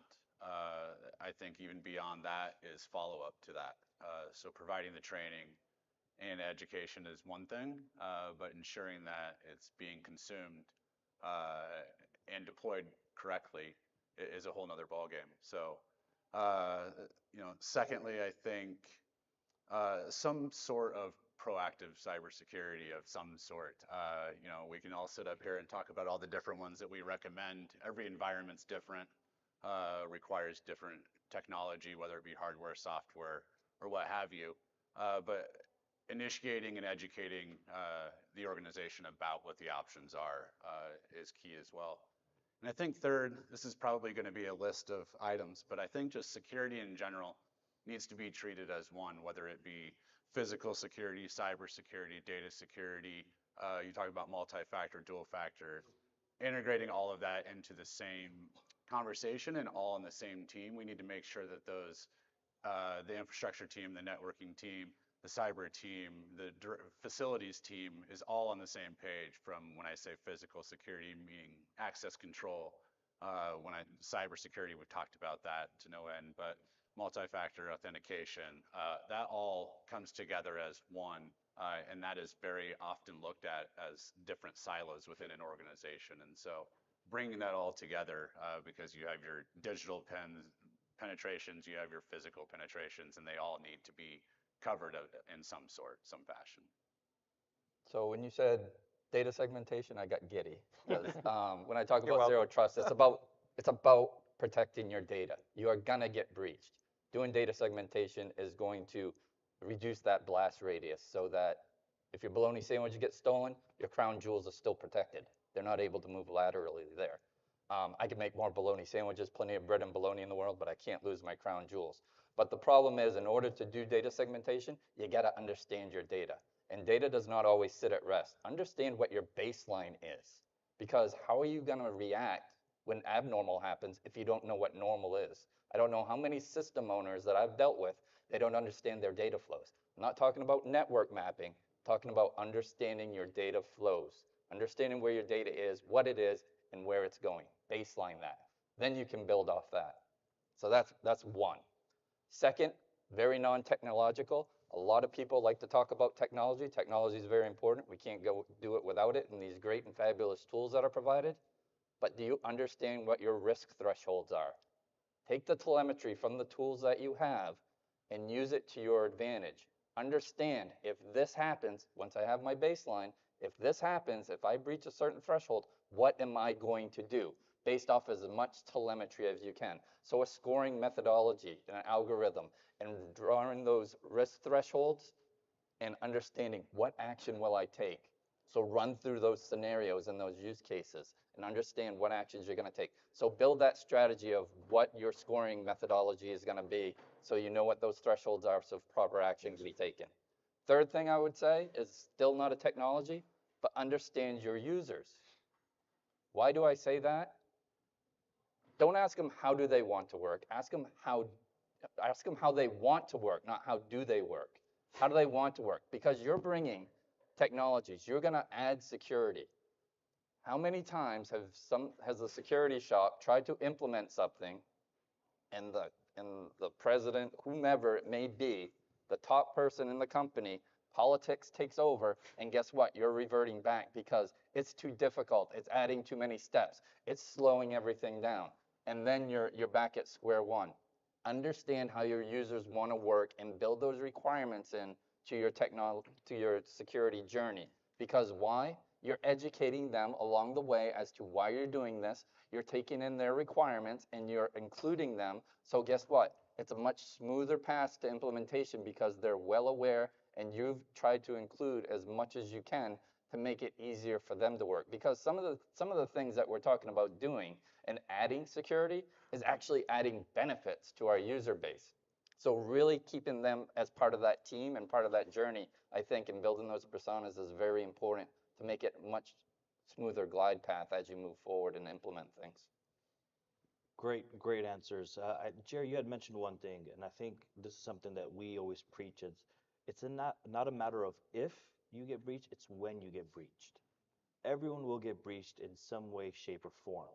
It is a matter of how can we limit the impact of the breach to try to reduce as much as possible. So, gonna switch gears a little bit actually. So, since I think November, December of 2022, when ChatGPT hit the scene, now artificial intelligence, machine learning, generative AI is something that is like a household name and vernacular, even for non-technical folks. And I've probably done over a dozen conference talks since ChatGPT's kind of first coming out party. And every single question, every single time I've done a talk, at the end, there's been a question around AI and generative AI and how can we implement that or how do you see that? So I'm gonna proactively, in the in the meaning of the term proactive cybersecurity measure, I'm gonna proactively ask a question about this. Do you see AI being used for proactive cybersecurity measures? I'll start with Aaron. Sure. So I'm gonna approach that question from two different angles a little bit, because I see both sides of it, right? One's from a ChatGPT perspective and enabling it in your environment and what that risk is to you. When talking with our customers, if anybody heard the Samsung incident, right? Posted a bunch of source code, over $5 million of loss just because they posted 100 lines of source code that was proprietary. Those type of things are real. And those are the type of things that you need to protect against in your own environment about what actually gets posted. And because anything that gets posted obviously becomes public information, right? So let's all realize that. And so that in itself is a threat to everyone in this room and to the company's proprietary information. So how do you protect against that? There are controls out there that limit ChatGPT and copy and paste controls and PII information, and it can do data masking out there. So that's the first thing I would say is look at your overall strategy from an AI and ChatGPT and machine learning kind of perspective, and say what type of protocol do I want to put in place at my company to enable it, because it is good technology, but to also protect the company. So that's one thing. From a second perspective is how do we use it at our company? And we use it for things like malware and ransomware and phishing attempts, right? Imagine clicking on an email, it looks like an Adobe site. Most things that bypass traditional and legacy solutions out there, which are zip files that have a password encryption, right? You put that in, it looks like you're putting in your credentials to an official Adobe site, and someone just stole your credentials. Our technology and machine learning, when that web page renders, especially in our cloud technology, it looks at over 100 different factors in real time and says, is that a legitimate site? It looks at the number of pixels on the logo. It looks at the logo size. It says, are the URLs, probably the 25 that it's calling behind the scenes, are those legitimate URLs that are related to Adobe or Microsoft or whoever's the impersonating brand out there. So there are technologies out there like AI that we use to help stop those attempts, because in real time we'll say, hey, this is not a legitimate site, and we'll block any inputs to those input fields to protect phishing attempts in real time. So again, it's an end-to-end solution, zero trust architecture, what you talked about. Don't trust anything until you know it's trusted and should be. Awesome. Yeah, I think, as you talk about trust, trusting AI in general is something that we're just starting to really sort of become comfortable with, I think. Understanding what is good and what is not useful to us. And so it's the adage of good in, good out, bad in, bad out. Is this an isolated GPT, or is it open? And so we don't know what is coming in, so we don't know what we're using it for. Is that being validated to then give the permission to move this thing along?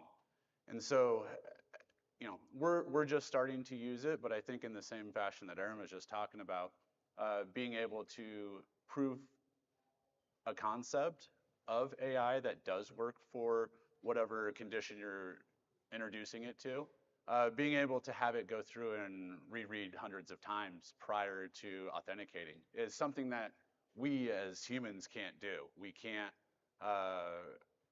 manufacture that in any sort of efficient time frame. And so really starting to lean on that protection side of it that can be integrated into our cybersecurity is a big piece of it. And so I think just, as we go through this whole changeover in technology, really understanding, does it provide value to what we're doing? How accurate is it? And really, is what's coming out of it good from what's being put into it? Just Yeah. a thought, just add one thing. Both of those are great. I think we have to realize AI is not a panacea. And there's some things that AI can do really wonderfully, like the things that these two guys just mentioned. There are going to be some things that AI can't do. And there's going to be pieces of cybersecurity that AI will not be able to solve, just like there'll be pieces that they can. And I think we're, as you said, Jeff, we're just on the cusp of that. And that I think we just need to be very cognizant of as we go down the road with AI as to what it can and what it can't, or maybe what it shouldn't be used for. That's a good point. You must have watched the Terminator movies recently. Want to prevent Skynet. So couple things is I love the SOC people. SOC people are very important, and I'm not going to dilute their responsibilities whatsoever. But a human waiting for an alert and then figuring what it is, and then talking to his buddy, what should we do? Let me go check the other tools, figure this out. There's so much data to sift through, so many logs that we have to retain and sift through. Oh my God, AI would be so beneficial. I just talked about a scoring algorithm. I want as much telemetry to make decisions as possible. So can a human make sense of all that quickly? No. AI can probably help with that. When I talked about baselining, machine learning can help with that and doing trends and understanding what normal looks like. Humans, we're always going to need human oversight. I totally agree with that.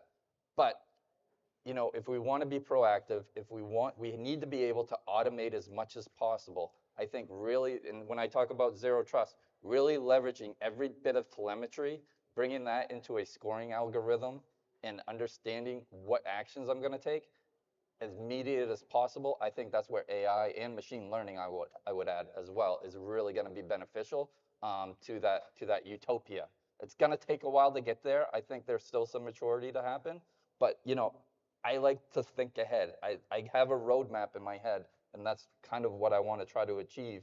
I'm not going to do it next year, probably take me a few years, but I think that's where I'm going to be able to try to leverage these things as they mature. And I really respect our SOC teams as well. So it's fine.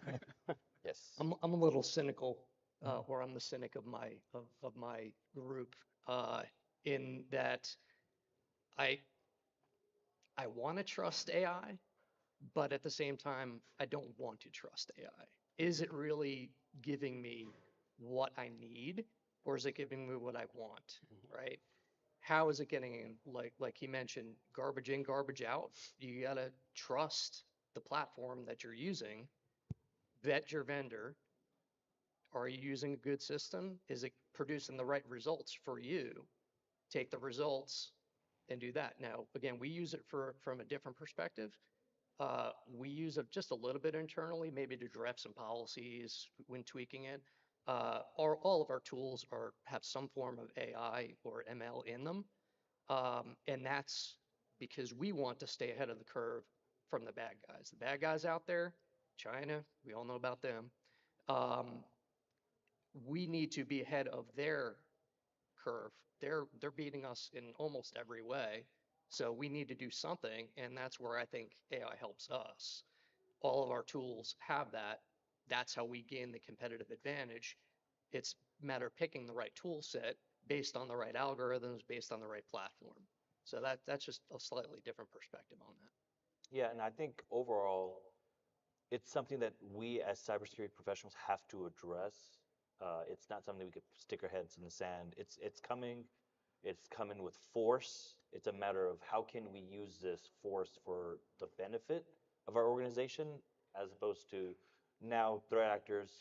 When I'm in an investigation, we used to read ransom notes when they did a ransomware. In the ransom note, you could tell that person's second language is English because you could figure out grammatical issues. Now, that's not the case. They could just pop it in ChatGPT, and now a fully fledged, coherent ransom note is there.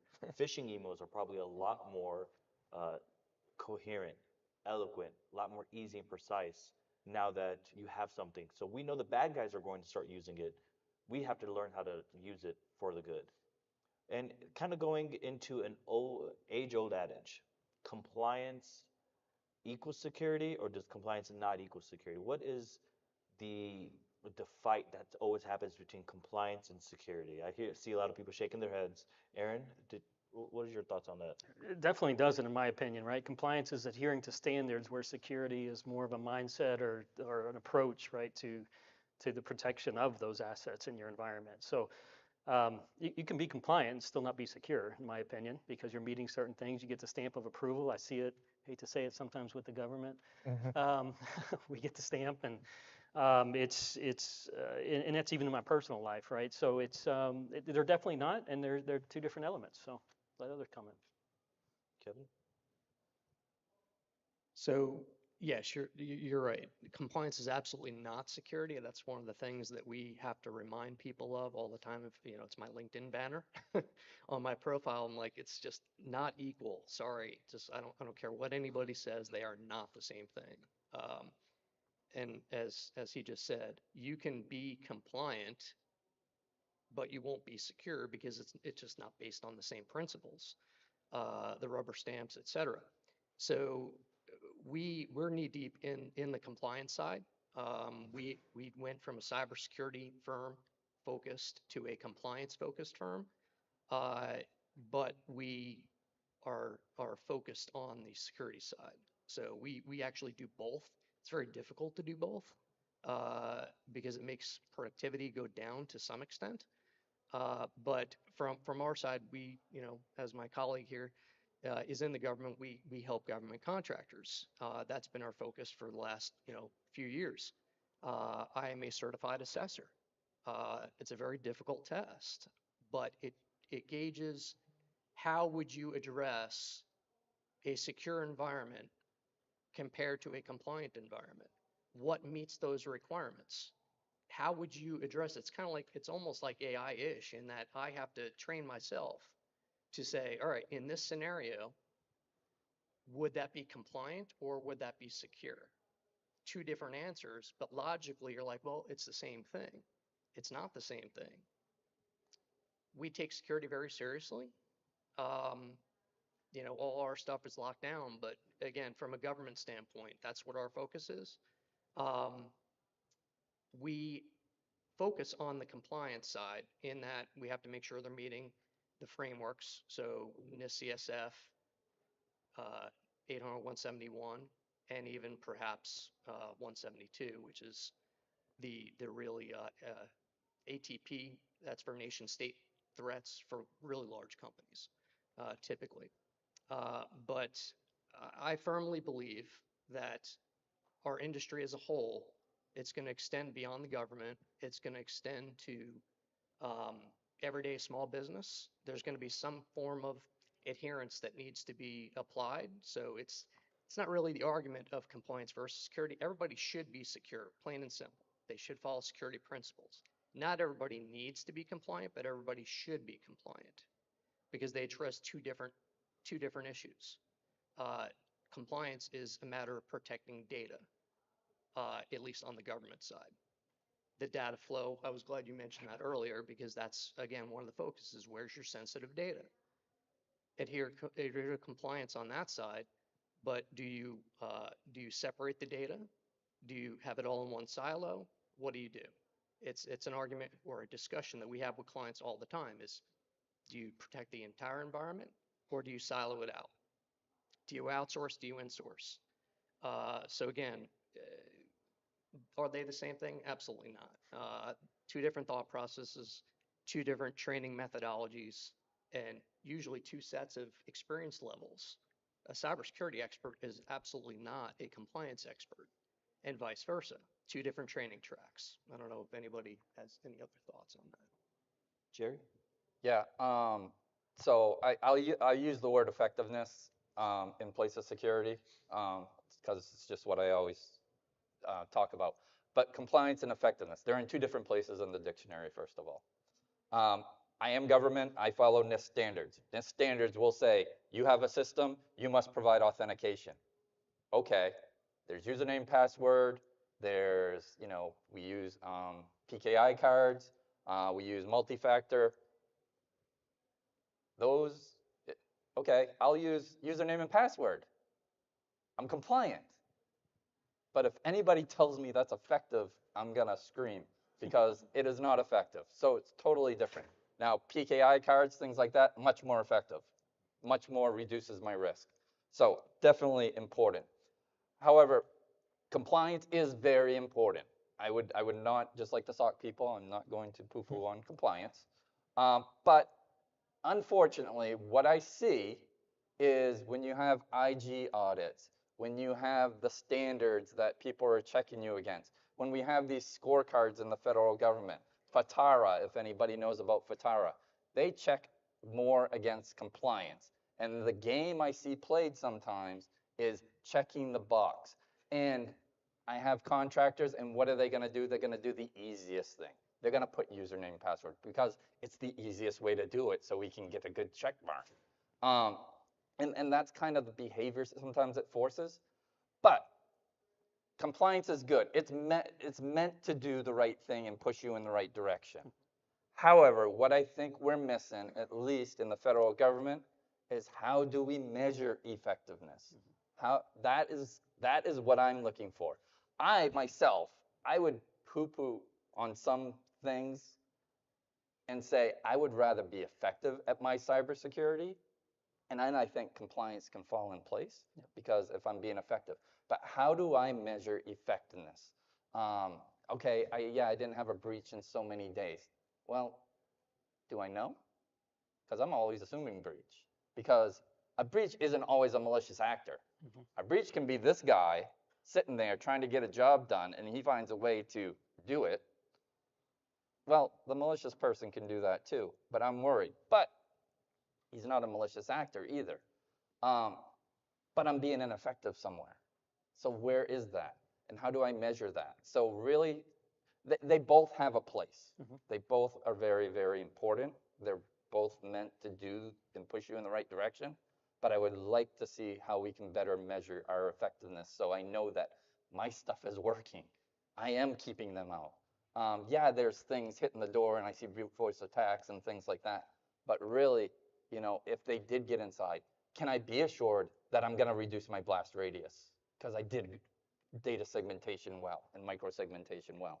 How do I measure those things? Yes, we have blue teaming, we have red teaming, purple teaming, but those are very resource-intensive things and takes time and people, and there's got to be a better way to do it. Awesome, that's great. And we're right at the top of the hour. I will say this though. I've been in over hundreds of incident response cases. Almost every single one of the organizations was compliant to some degree. SOC 2, HIPAA compliant, whatever specific compliance regulations that they have to adhere to, but they still got breached, right? And I think that's kind of, we're all echoing the same sentiment, is compliance is not equal security. And I think Jerry mentioned a great point at the end where it doesn't have to be a malicious actor. A breach is, the dictionary definition is unauthorized access of data or resources. That could be a legitimate employee. So with that, it hits right at the top of the hour, which is right at our time. I don't think we have time for questions, but if you do have any questions, we can be on the side. Feel free to ask us. Thank you so much. Great job.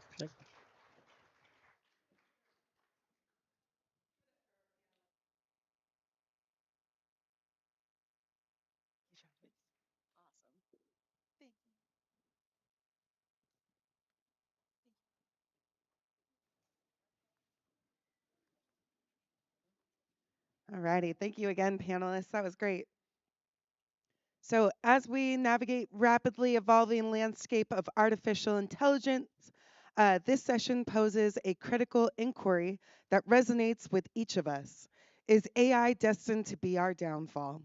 With insights from leading experts in the field, we'll explore the potential risk and rewards that AI brings to our society.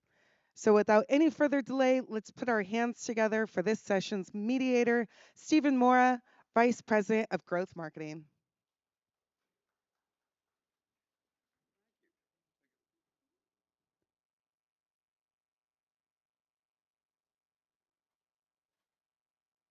Thank you. This on?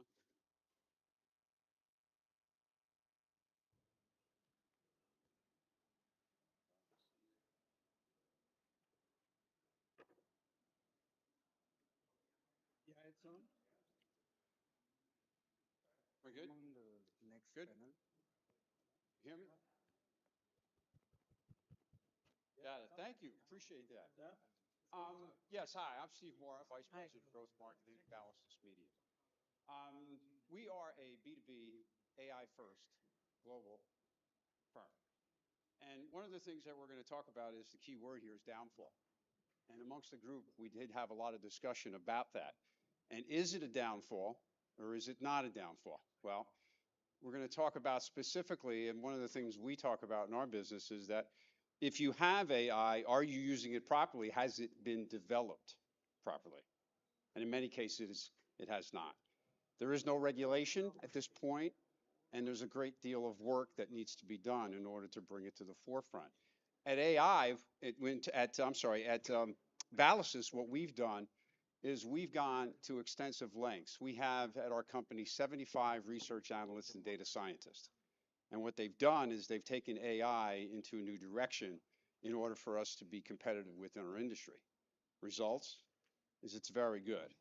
We're seeing a 10 to 15% conversion rate with new clients, tech companies, manufacturing, variety of different industries globally.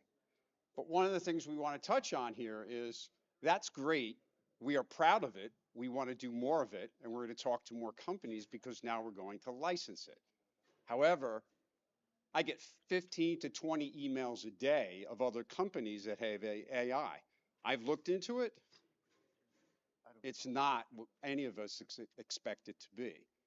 So if a company takes that on, what happens if it doesn't work? What does that do to the rest of us that have developed it properly within the industry? So one of the things we're going to talk about with the panel is we're going to touch on that with the team of great experts. If I have the panel here. Okay, so am I going to be solo? You coming, guys? Well, do you have a microphone? Oh, no. Technology. There you go. I think we're starting at 5. Yeah, we have a couple. I can't carry this one, but I can speak loud enough. What do I do?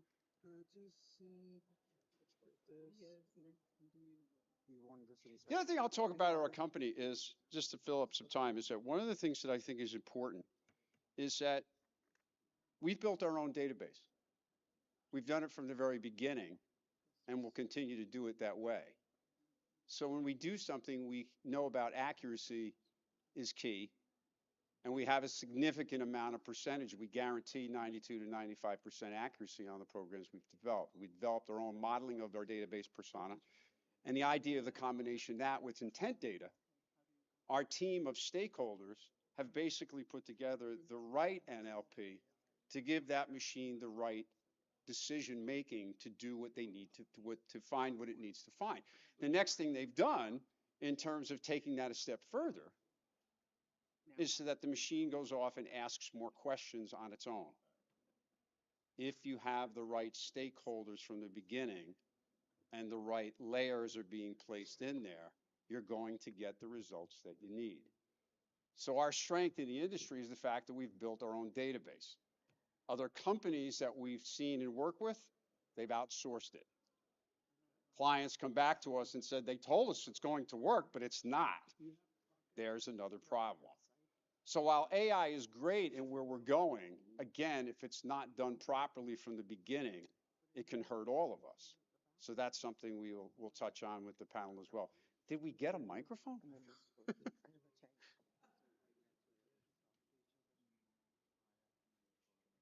maybe not.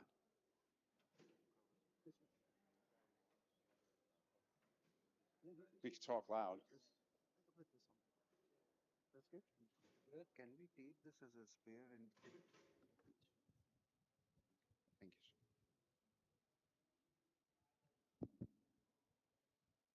That's a good sound.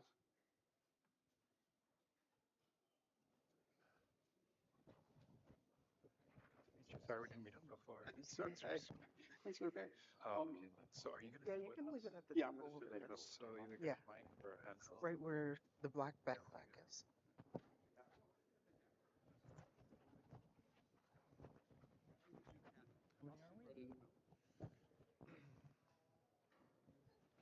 Sit here. I got this just like this. Yeah, let me know. Go down. Right. We might have to shift down one. We've got more. Oh, I get the grace over here. All right, we have a microphone. Yay. So I set the stage, and that's one of the things we're going to talk about. What I want to do is just go down line here, and each person obviously introduce themselves, give some more insight, and then we're going to come back. And I'm excited about this because it was kind of cool. We did have our own Zoom call, and we were just right into it right away as a group. So it's something that we want to bring to the forefront. We also want to save some time because I'd like to make this interactive. We want to know what you think. We want to know what you experience because that's what it's all about. Next. To introduce myself. Yes, go ahead. Do stuff, what you got, your title, what you're doing. Oh, okay. My name is Krishna. I'm from CloudRec. We are trying to disrupt IT staffing industry. Yeah, so I'm from CloudRec. We are trying to disrupt IT staffing industry. We're trying to leverage AI and do a lot of interesting stuff, which we will discuss as we progress this conversation. And I'm glad to be here and open to more ideas from the panel. Great, thank you, hon. Sandra Lewis, currently work for Accenture, been in the industry for just over 20 years. I am an AI, ML, IAM, et cetera, specialist. I would have loved to have been on the previous panel. They talk about a lot of the stuff that I talk about, but they said come and talk about AI, which I will do with the other great panelists here today. Hi, I am Arvind Kothari. I run a boutique investment and advisory office out of Bay Area. It's called Quest. We work with startups, small businesses, and nonprofits. Sector agnostic engagements vary from advisory and fractional positions to early stage investments and startups, as well as high value introductions. Happy to be here, and I hope this conversation is going to be as insightful for you guys as it is going to be. Hello, everyone. Thank you. My name is Luca Ceccarelli, and I'm the founder of AI Synergy Leadership, and where we're navigating the crossroads of education, AI, and resilience by facilitating AI literacy and leadership for students and educators and parents, guardians, for the betterment of humanity. So let's go back to that word downfall. Is it? I'm going to keep both feet in one realm each. Yes and no. Okay, that's fair. That's fair. Yeah, that's fair. That's fair. And I think from what we've heard on a lot of the other panels, I think it's probably something that's been discussed the entire time is some people agree that AI is a good thing, and then sometimes it'll be a bad thing. It just depends on where you're coming from. Now, with my cybersecurity background, I would say the downfall would be the people. And we've heard this the entire time throughout this conference, is that the weakest link is our people. And part of that downfall is also when it comes to AI is the mindset.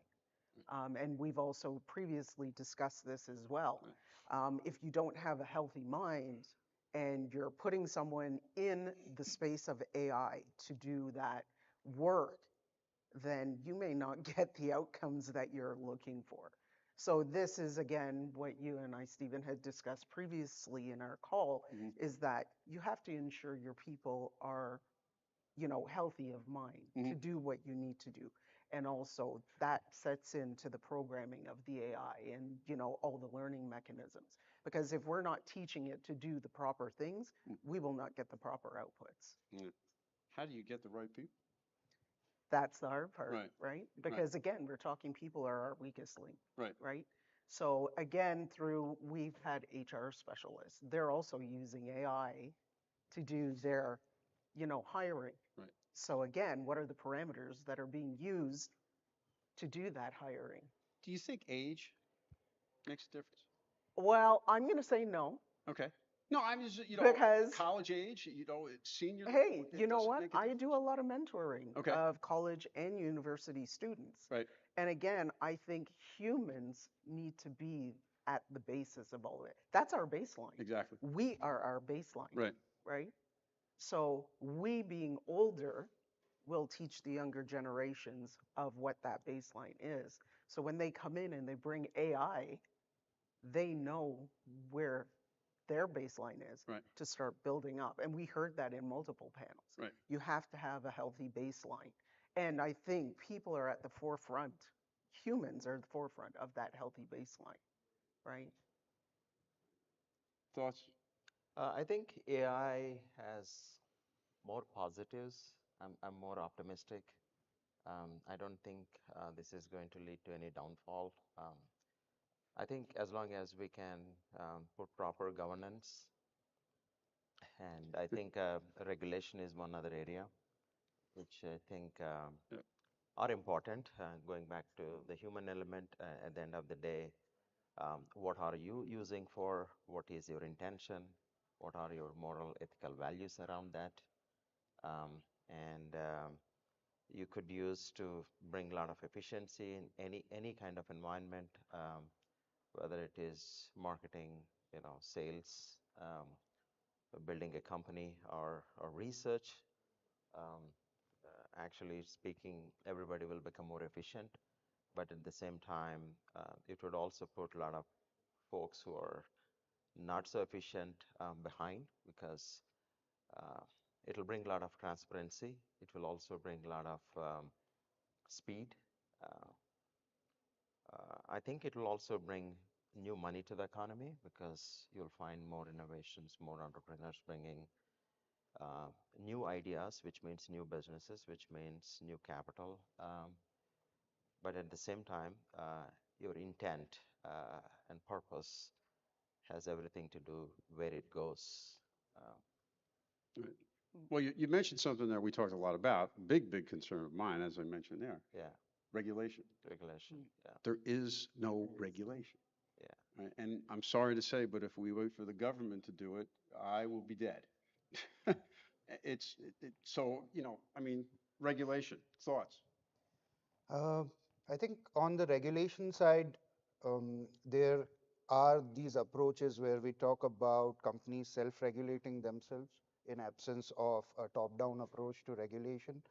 But we need to be a little bit careful about it. The idea should be to look at what industries have implemented self-regulation well and what are the learnings from there. And also where self-regulation hasn't given us the type of outcomes that we want. Example outside of the AI domain is Boeing. FAA and NTSB type of organizations are so underfunded, they depend on organizations like Boeing to self-regulate themselves. And yet, we have seen the type of things that have happened in the recent past. So what are the learnings from there? And it is for the organizations and the companies who are engaged in AI research and building the infrastructure and the apps on top of it to take those learnings.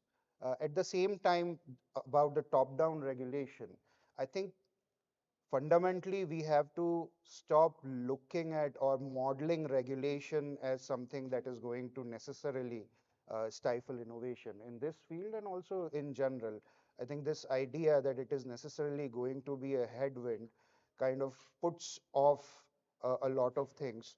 I think we have to look at regulation also as a kind of innovation, because the speed of development in AI field is also going to be, it is already quite fast. Right. So, organizations like Uber engaged in regulatory hacking.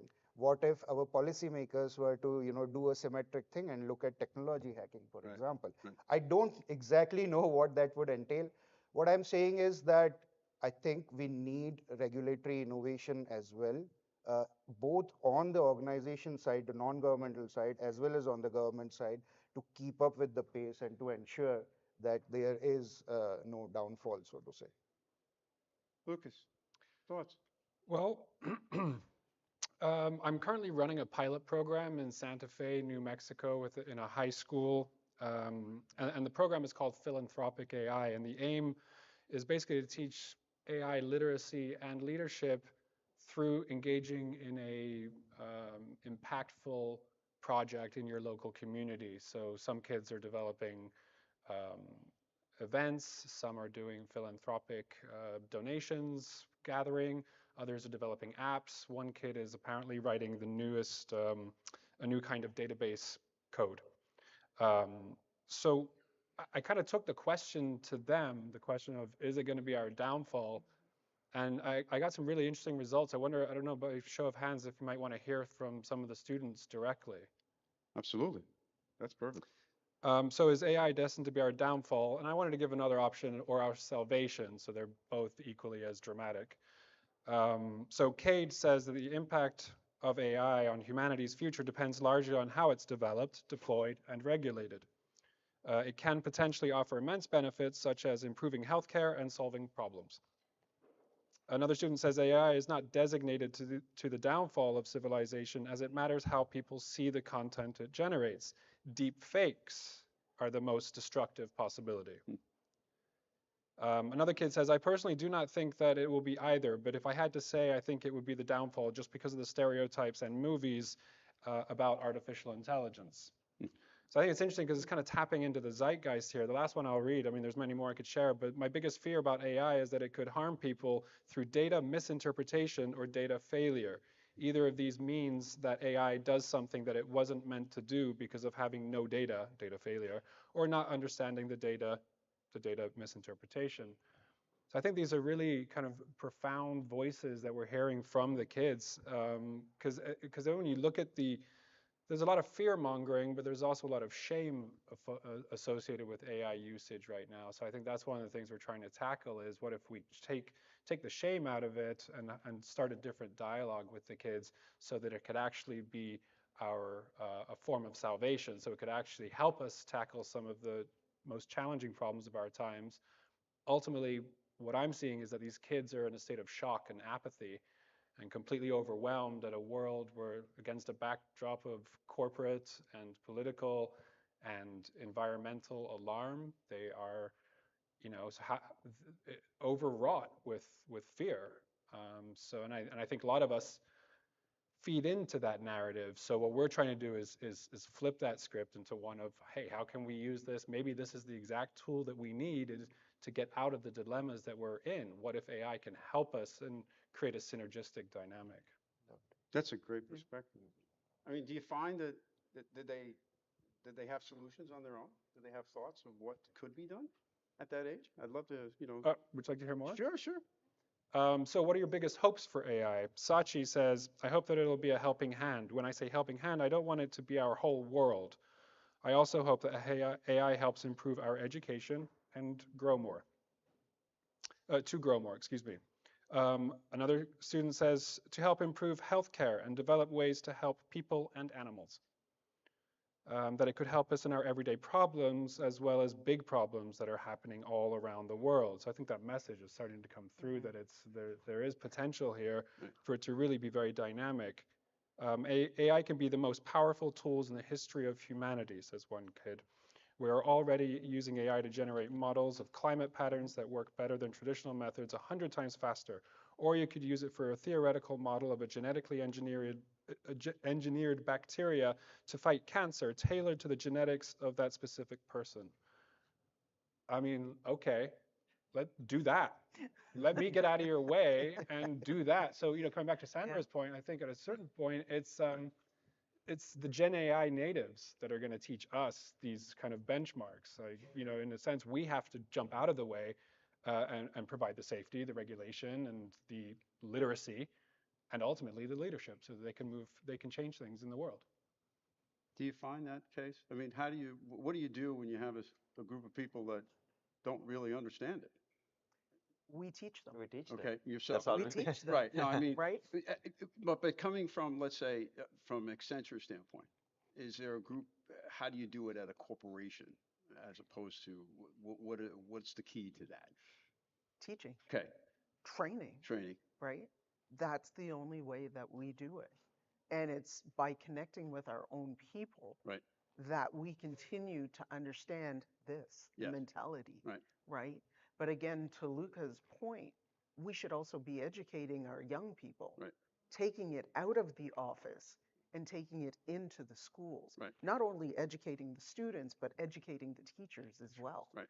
Because I had a wonderful conversation with a group of people that are in the education forum yesterday. And part of the conversation was kids are using AI to generate their papers, Yes. right? Mhm. But here's the caveat to that. They use Grammarly. What is Grammarly? Same thing. AI, That's right. right? Right. So where's the balance Mm. that we're providing, our young students to do their papers and use a tool such as Grammarly and not be penalized Right. at the same time for using it? Are they right? learning at that point? And also not Right. having double standards, because to that point, teachers are using AI to generate the syllabus and the questions and the Correct. answers and Right. to do the reviewing. Correct. So at what point are we setting double standards that is very confusing?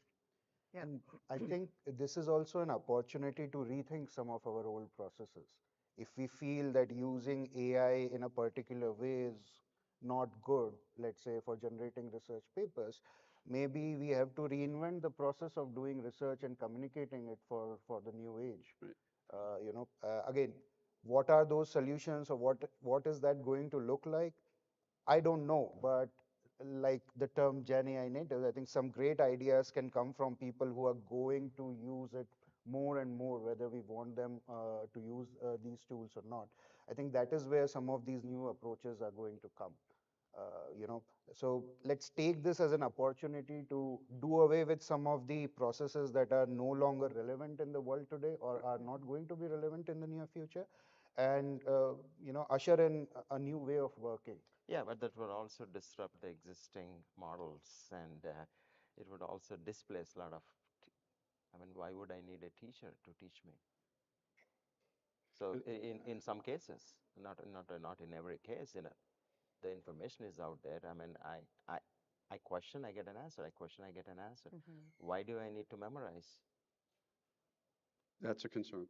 That is a concern. Right. So Right. it's greater than what we think. It's much bigger problem, or the solution needs to be a lot more broader than just addressing a single issue. I mean, we can say, teacher is using AI, your principal is using AI, your district is using AI, everybody is using AI, and you're not allowing the kid to use AI. So where is the line? How do you analyze intellectual capability of a student at any given point in time when that intellect itself is coming from some other source? See, the thing that I think about as I go back to our company, we have 75 of these analysts. Several of them do come from colleges and universities. And the discussion has been that they've had good teachers. Okay. They've had teachers. So when they go through a vetting process with us, they better know this backwards. And we take that right from the beginning. That's been the key to success. But you make a good point. We check them and we make sure that they have the right teachers. Do the teachers understand this? Do they know what they're helping them learn? And then my feeling is that yes, if they pass that test, now they're on our team because we want to make sure, because then that provides how we're going to build our company. Stakeholders that understand the process come together, but they've got to be the right stakeholders. The concern is that when you go back to companies that don't do that. Right. Okay. In our business, we have a lot of third-party companies. They sell that software, and as I said in the beginning, it doesn't work. So they come to us and say, "Can you do it?" Well, yeah, we can. Here's why. Because we've done it right from the beginning. The concern is no regulation. What happens if it's not done right from the beginning? It can be the downfall at that point. But who determines what is right and what is wrong? Nobody knows. Does it go back to the human and our experience? Does it go back to exactly as you just said? And hope, and you got to hope that it's done properly. But I still come back to that word regulation. If there's a regulation that I need to bring in the experienced people, then I do that. If there's a regulation that even on a school level, I have to teach the right way, then maybe that's, to me, that seems like it's the good start to take us to the right path. You have to teach the teachers to teach the right things so they produce the right students for us to hire. Right. Thoughts? Yeah. Yeah. Well, I was just thinking, well, we could play devil's advocate and just throw a wrench into the whole thing and go, who says that it's right, right? Right. Because again, there is no regulation, there is no framework. So who's to say that you, me, anyone else on this stage or anyone out in the audience is doing the right thing, right? So again, 1 foot in one realm, 1 foot in the other realm. Right. And it has to do, I think, with the business that you're in and what you want the outcome to be. All right. So if we question what the outcome is we want to be, I can speak in our business. Our outcome is to get companies new clients. Okay. So how do we find them? Well, we find them because of the things that we've put in place. Now with the overlay of the AI, the detection is there. It's higher. One thing that's constant is markets are going to change. In our business, markets are going to change all the time. Actually, in our business, any business. So, so can you predict what the change would be using AI? Yes. So because that if is you the advantage of using AI. Exactly, because the exactly it's the cherry, it's the top of it all. Exactly. Because if you bring it to that point properly, then the AI is going to find, again, as I said before, machine learning. Now the machine is going to go back and question itself. However, it's got to be the right input from the beginning. That's the concern. Exactly. And that's where I think hopefully that's where it needs to go in order to be. Now, the other thing too is I think now when you've taken it to that point, what we are doing is we are going to work with a client, but we're also going to be with them directly. If you're going to license it, we're not going to give it to you, sell it to you. I don't believe in sales. We look at helping companies. If we're going to do that and we're going to help them, we're not going to say, okay, call us if you need us. No, because then it's the collaborative use of the assets. What the client is looking for, what we've developed, you put the two together, now you have a success story. I still have this thing hanging over my head that says regulation, okay? Because in our business, we have GDPR rules, we have ethics, we have all types of things that we have to take care of and be concerned about, or else there's serious fines, as there should be. Yet, what happens to the company that didn't follow that? They sell it and then off it goes. So I think companies have also accumulated enormous cash piles to deal with the fines after the fact instead of regulating themselves. So regulation does seem to be kind of a linchpin here. But I think there are some other things to be considered as well. So what we have discussed until now is using AI or not using AI, or using AI for good or bad purposes. But there is also probably a resource view to consider. For example, in order to prop up the infrastructure for the technology, we are building these big data centers. So water is required to cool the infrastructure, electricity is required to power it, and we are also using silicon for building the infrastructure in the first place. So who is to say what is the right allocation? Because there could be other technologies or even within AI, there could be different approaches. So one is the generative approach, but then there could be other approaches. So what is the right resource allocation for those type of things? And even on top of that, resources like water and electricity are fundamental needs of the society outside of them being allocated for propping up these technologies. So those type of considerations are also important, because it might not be that somebody used AI in a good way or a bad way that leads to a potential downfall. It could be that we prop up the technology using the resources that are already scarce in certain places, or maybe are going to be scarce across the world. And even though the outcomes are probably not going to be that great, or even if they are great, if these resources are not left for more fundamental usage, I think that is also a type of a downfall. So I'm not saying that's going to happen. I'm saying it's another one of these conversations that needs to happen, you know, behind the technology itself. Back to the school. Well, back to the schoolhouse. I think the regulation is always going to be a divisive conversation that'll probably end up falling on party lines, and there's always going to be, it'll be an ongoing one like net neutrality and various different conversations that unfold in this kind of kinetic culture that we're in right now. But what I do see emerging as a common theme is the importance of education, that we, as a culture, we embrace the need for best practices, how AI is going to be used across the board. Obviously, there is no arbiter of who's good or evil or who has the right to use it or not use it. It's going to be used in any number of ways. And I think we all seem to agree that the authors of humanity's demise will most likely be ourselves, unless we can adopt these tools in a synergistic way. So the education point just keeps emerging. And I think, you know, one of the great examples that has happened recently is some of these images that were spit out by the Gemini model. And because there is an ongoing conversation about topics like that, because we as a society are talking about these issues and are either educating or getting educated, there was an immediate reaction to those type of things. So yeah, I'm not saying these kind of informal frameworks will always work. You know, formal top-down regulation is important, but the role of education, as Luca says, it will become even more important. How do we do that on a global level? Well, I think it's important to remember that we have a tendency to think of AI over here and humans over here. And I think sometimes we forget that ChatGPT is, for example, is a flow. So there's an ebb and flow, there's a continuum of ideas that are fed into it. People seem very concerned about copyright and you know, patenting their own ideas and not putting it into the flow. But what if we flip that script and decided, oh no, we are engaging with the flow, so we want to put our ideas out there into it, and so we are training ChatGPT. So the humans are part of a zeitgeist which informs the AI. So the information that's feeding back, it's not a separation between us and them. We are one. So yeah, all of a sudden we get popes, you know, popes of color, a female pope of color. Well, okay, that's not how humanity works. It's a shame.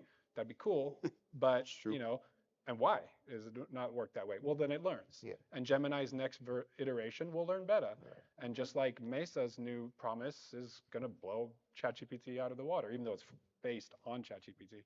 But there's going to be a constant evolution of this to and fro in this conversation. Thought about it a minute ago, mentioned that. Listened to a speech yesterday about now what happens when we look at regulation from a global standpoint. Who sets that stage?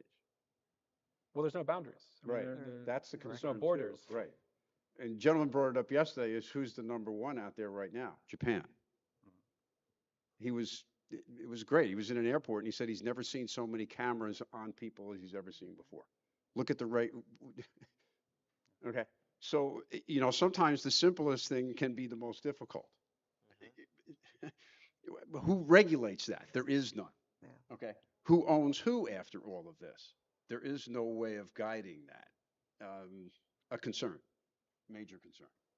Any thoughts on that from a global standpoint? I mean, Accenture? Yeah. I mean, we heard it yesterday from the panel as well, is that in North America, we're regulating ourselves, but then the rest of the world isn't regulating themselves. Exactly. So then how do we make that work for us, right? If we're over-regulating and we're constantly worried about it, but yet the rest of the world isn't, then how do we resolve that? We're going to be buying from them. Yeah. That- Right. We're going to be buying from them. Yeah. You know, and that's not what we want, It isn't what we want. obviously. So again, it comes back who's setting the regulation and the standard. Who do we think should? Think about that. If it's on a global level, even from, you go from the school to the corporation, both sides, I like that, is that where does it begin? Who sets that stage? We work with our clients hand in hand, just like you do Right. with yours, right? We call it the white glove service. We do not leave you alone. That's the way Right. it should be. Yes. And again, we have to understand the use cases. What use Right. cases is our client trying to solve for Right. that we have been hired to do? We are the experts. Right. We are the specialists. We have been the people, the entity, the company they've come to. Help me solve what I need to solve, right? So first, it's by listening, understand the use cases Right. or the use case they're solving for, right? And then we mesh that together. So again, back to Luca, it's not a separation. We need to work together. And I think when we work together, we're eventually going to become and evolve those answers. Now, is the rest of the world going to follow that? It's very possible because we work with clients across the globe. Yes, so do we. Right. So if you do that and you set the stage, hopefully Correct. it sets the stage. Correct. And that is the hope, right? You go back to those companies that don't.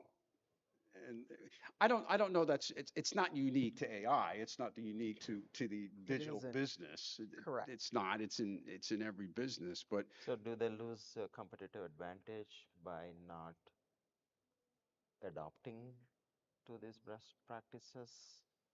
eventually, Okay, so be it.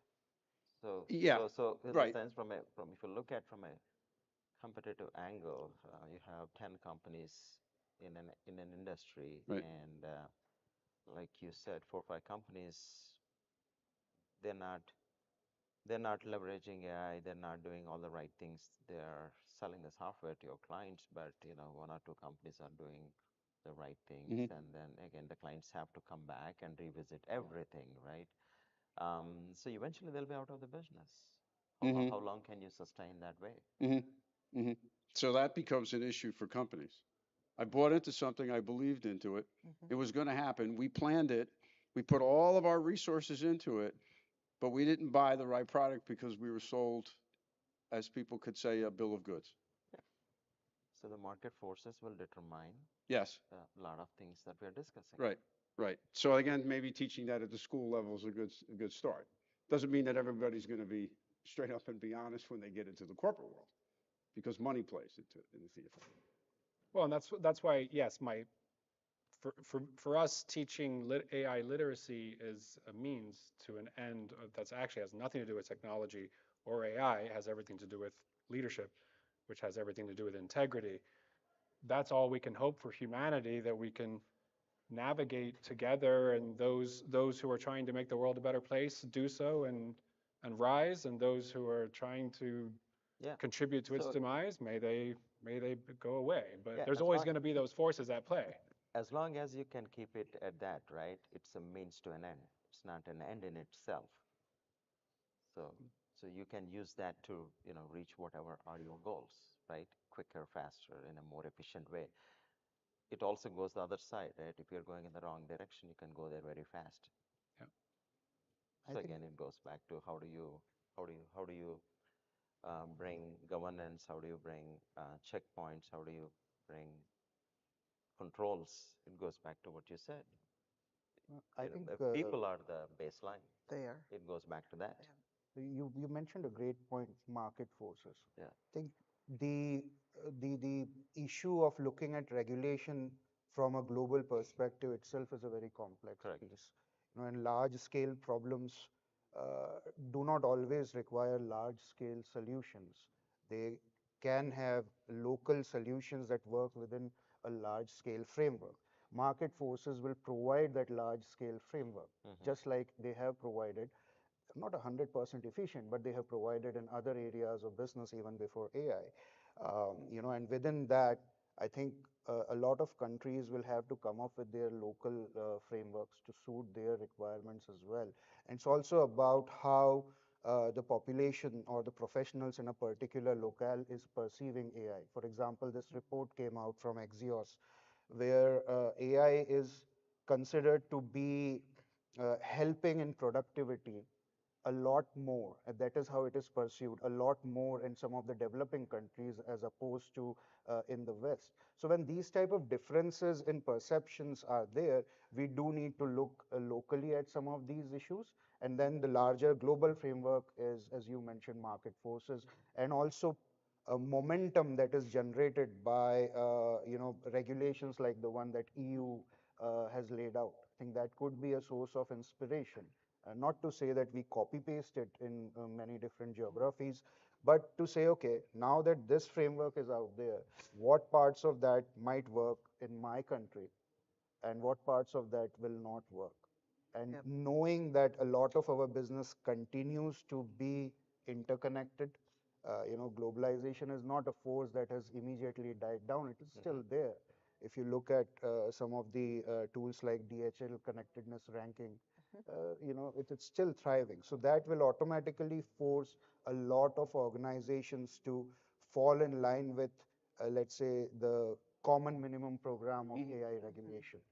Just like GDPR, people building tools for Europe in India, they have to be compliant. If they build a tool that is compliant for EU and is doing well in the market, maybe there is a chance for the tool to be incorporated in India in the same fashion without making a whole lot of changes, because that for them is going to be efficient. Makes sense. It's almost as if you said before, does the are we the only country that's regulating or starting to think about regulation? That's it. Well, it's kind of like saying, are we the only democracy? Well, I mean, everyone has a different interpretation of democracy, and they all apply the same concept, but there is no cookie cutter end result of how democracy unfolds. Right. Yeah. And I see do no like difference. the regulation spin because, I mean, working globally, and you know this as well, Stephen, you have to go by that country's local regulation and standards. You better. So exactly, else you're paying some hefty fines and some other stuff. Daily. Right. So again, that might be a place that we're also able to capitulate and start from and build, when we're dealing with our cross-border, cross-global clients to look at their regulations and other frameworks they may have to adhere to start building in some of that regulation to AI and how we use it as a tool. I'm not sure how much time we have left because I know we had some technical issues, but questions? I'd love to hear from you all. What are your thoughts about this? Is regulation, do you see that as an issue within your business as you delve into AI? Have you looked at AI within your own companies? And what has your experience been so far? Please. Do you have mic? Do you need? No. Okay.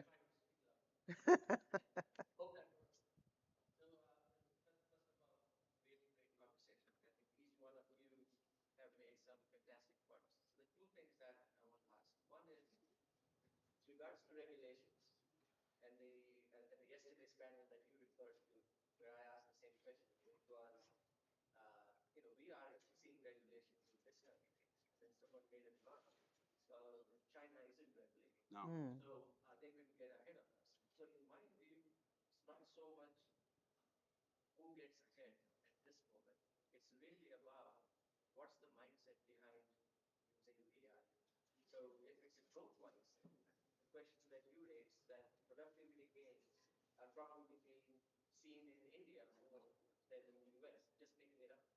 True.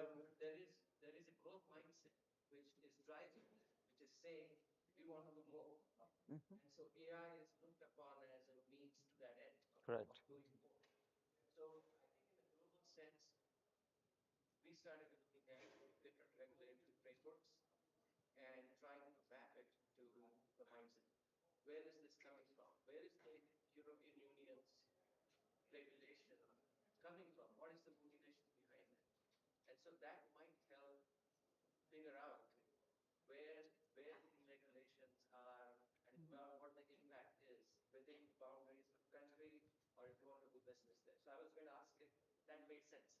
No, it does, and No, I'll it tell you, does make sense. Yes. It does make sense. it Yeah. makes perfect sense, and I'll tell you it does, is that what we're doing is that as we work globally, okay, we have set up, we have separate agreements with companies globally.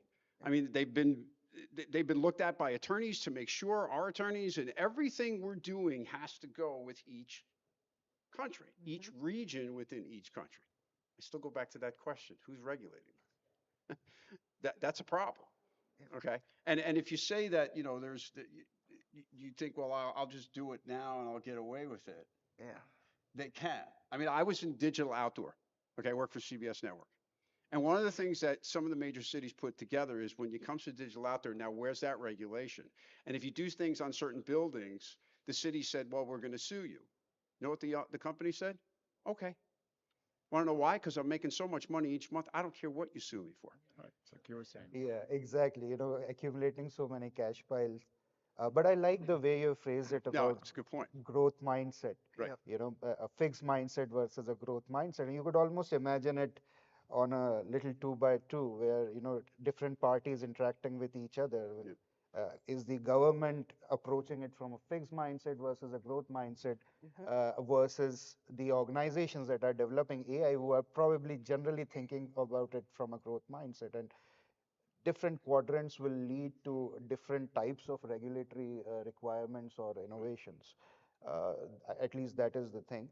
I think in general, I would presume that approaching the use of AI from a growth mindset is useful in determining where the regulations are or how the regulations are going to come up. It's a bit like the game of Minesweeper that used to be there on the old machines. Unless you go on selecting things, you're not going to be able to identify where are some of those mines, and there are going to be failures, like the failures that have happened with other technologies.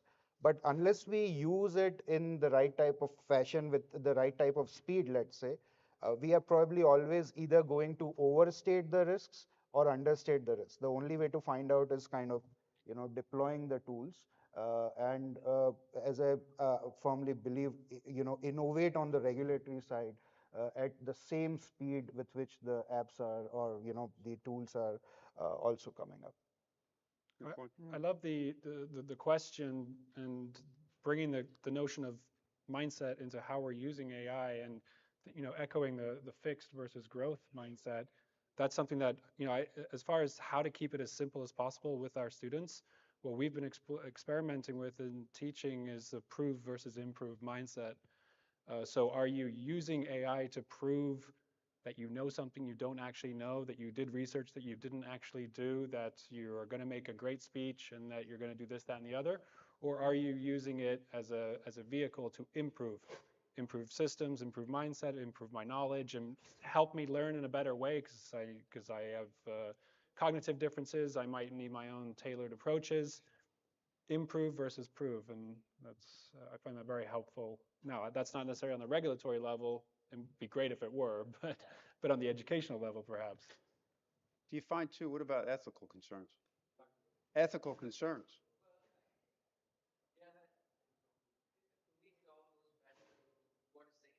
No, intent and, so I agree with you on the intent, right?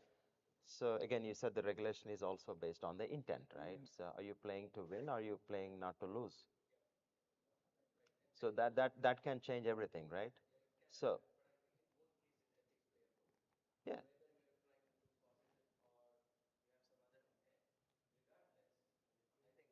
Mhm.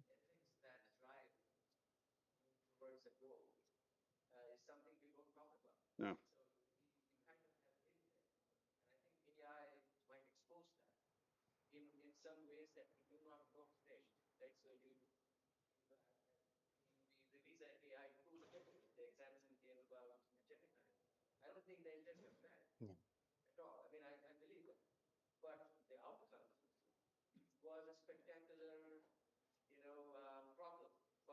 Well, the outcome is exciting because finally we're having conversations of ethics with our students, which we otherwise wouldn't be having.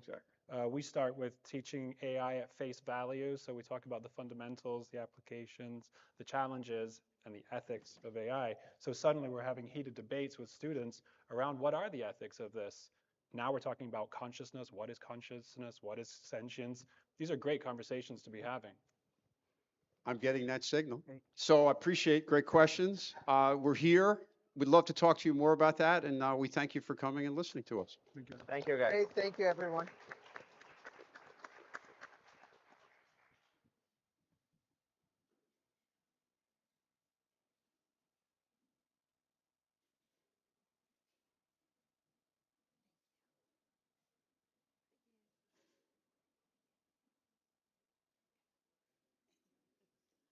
One more time for our panelists. That was great. All righty. So now we're going to transition gears and embark on a cherished tradition at our 2.0 conference, the recognition session. But before we proceed, let's expand our deepest gratitude to our esteemed sponsors whose generous support has made this event possible. And to present this award, is she here? Yeah. All right. To present this award, we have Dr. Luis DeBrenzi. DeBrentzeni. Hi.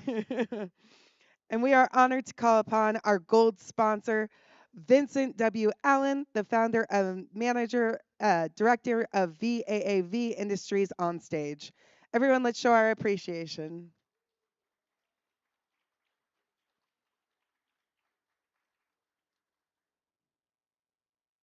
And here comes Vincent. Thank you so much for your support. We appreciate it.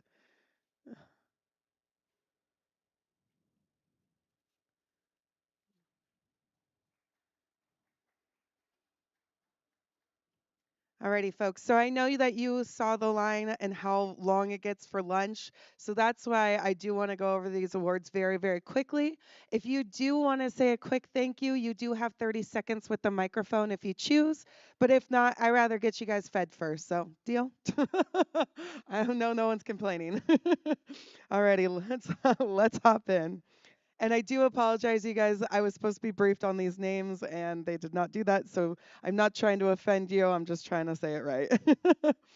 So number one, we have Dr. Monica Luowska for the Outstanding Leadership Award. Dr. Monica, the team leader in data science and AI, excels in developing ML models and promoting team growth.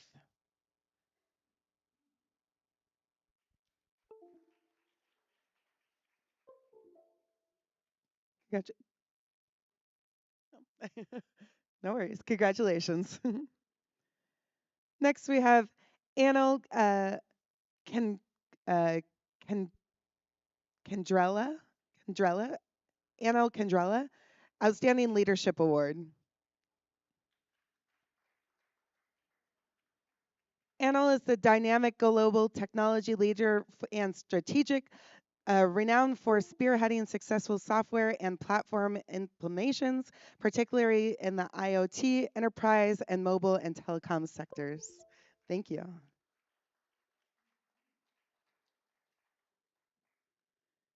Next, we have Aaron Lankos for the Outstanding Leadership Award.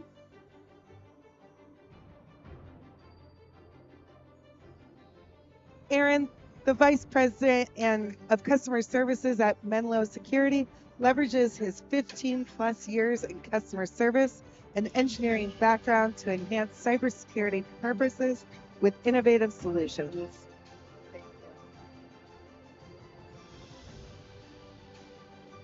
Next, we have Arnav Marsha, Young Leadership Award.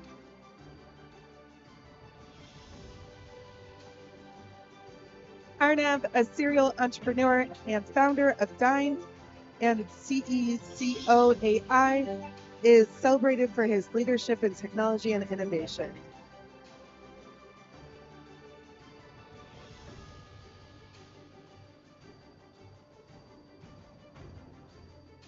Next, we have Technologies Navigation Inc. for the Outstanding Organization Award.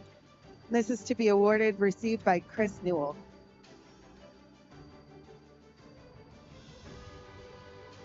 So led by Chris Newell, Technology Navigation Inc. is an advertisement and support firm with more than 12 years of experience. Its unique process aids clients in navigating the complex world of solution and suppliers while providing industry-leading insights and enhanced support to help business reach their goals.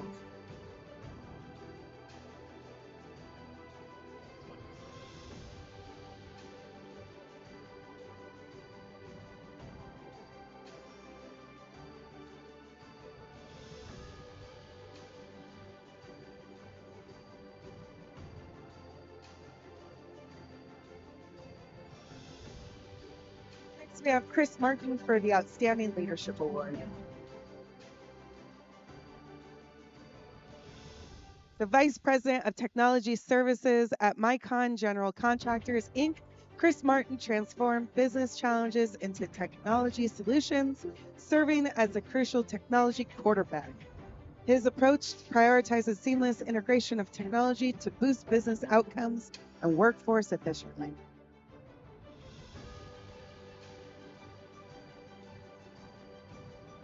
Next, we have Daryl Tao, the Visionaries Award.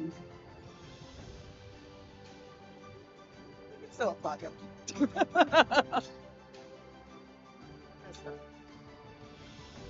Moving on, we'll go to Gerald Caron, Outstanding Leadership Award. Gerald is a Chief Information Officer and International Trade Administration, leveraging over 2 decades of IT and cybersecurity enterprise, notably as CIO at the Department of Health and Human Services during the COVID-19 pandemic.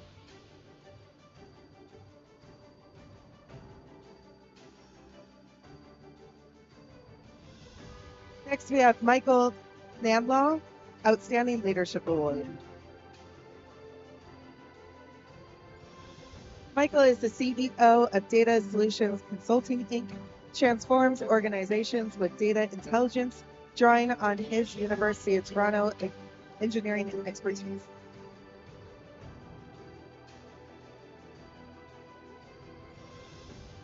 Next, we have A2Z Port Award to be received by Patricia Bendis, Outstanding Organization Award.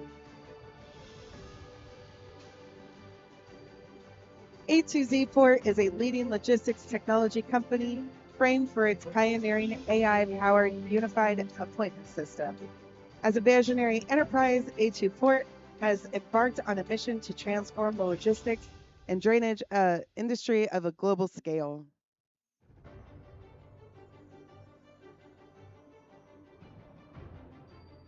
Next, we have Rajari Sharma for the Outstanding Leadership Award.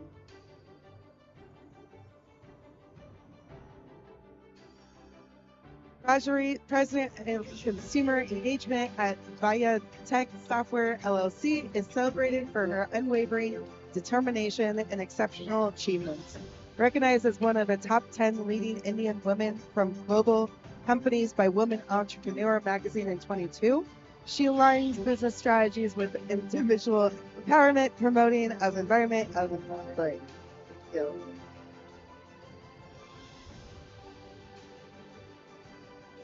Next, we have Ren Butler for the Visionaries Award.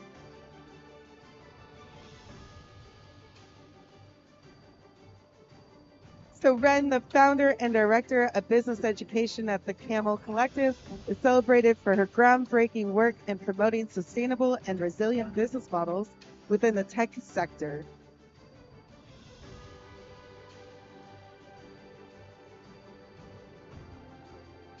Next, we have Rodney Wild for the Outstanding Leadership Award.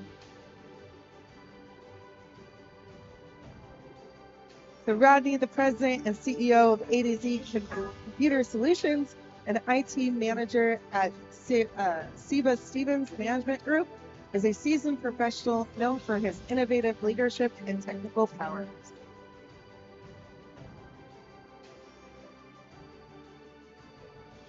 Next, we have Richard Goyle for the Outstanding Leadership Award.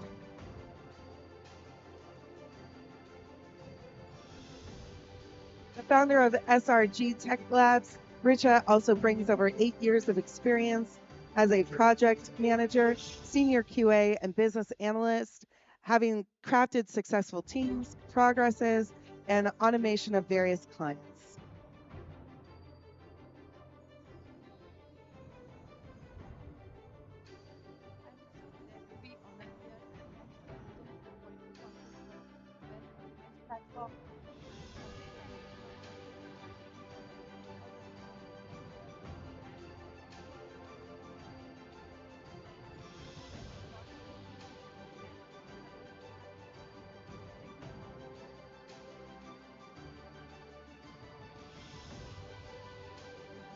Next, we have Sandeep Kumar for the Outstanding Leadership Award.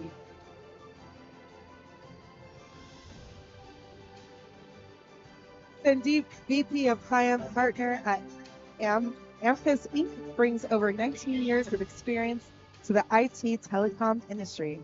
As a leader, he fosters a culture of ownership and pride among the team members. And with a commitment to continuously learning and empathy, he has successfully bridged IT skill gaps for clients and keeps the team ahead of the curve.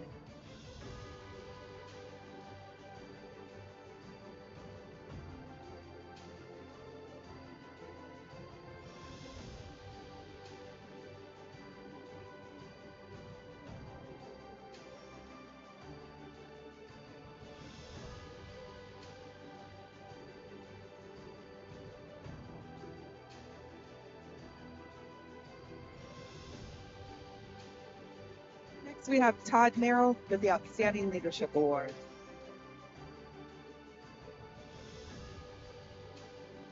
Todd, honored for his expertise in software leadership and strategic guidelines, specializes in the fractional and interim CTO and CIO as roles at technical CXO. With a proven track record as a C-level executive, Todd has a spearhead numerous successful ventures.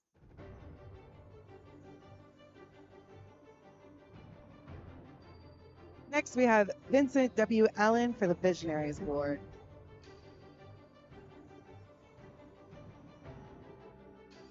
Vincent, founder and managing director of BAAV Industries, is an award-winning global subject matter expert in the broadcast and streaming industry.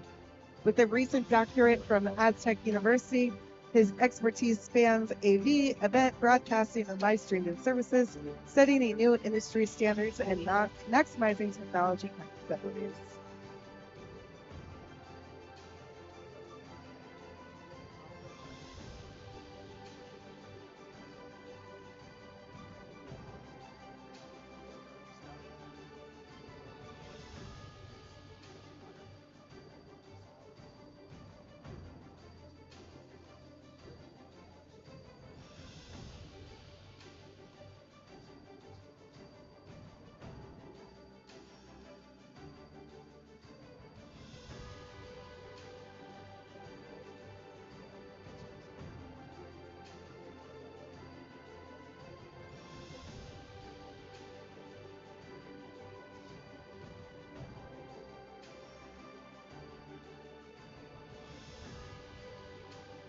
We have Naveen Pakapati for the Outstanding Leadership Award.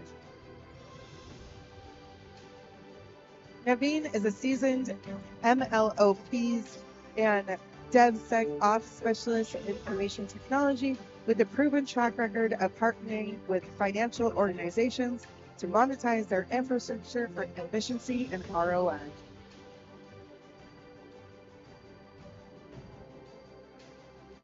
I'm honored to receive this award. I would like to especially thank my family who has been up and supporting me during my up and downs. And also, especially, I would like to thank my professional advisors, Katia Sylvester, and then Eric Furiston, who is working in top leading financial institutions. Thank you all. It's a great event.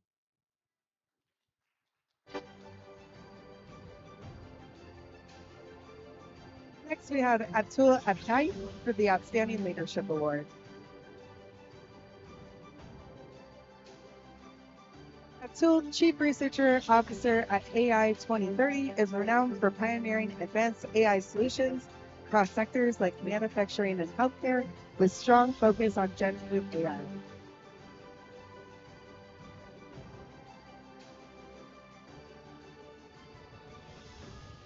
Next, we have Dr. Barry Latchman with the Outstanding Leadership Award. Dr. Barry, President and CEO of Latchman Community Development and Consulting, is nationally recognized leader in healthcare for the underserved.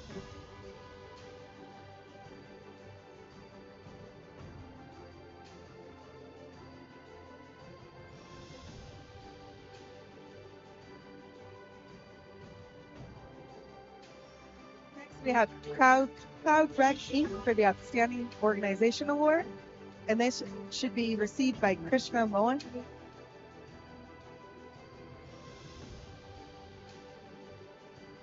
CloudRec Inc. is a one-stop cloud-based technology platform that allows clients to find the best possible candidates at optimal costs and job seekers to find their dream high-paying jobs.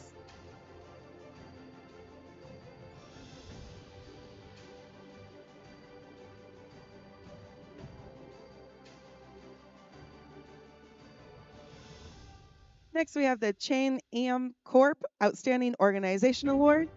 This is to be received by Cynthia Kersanaway.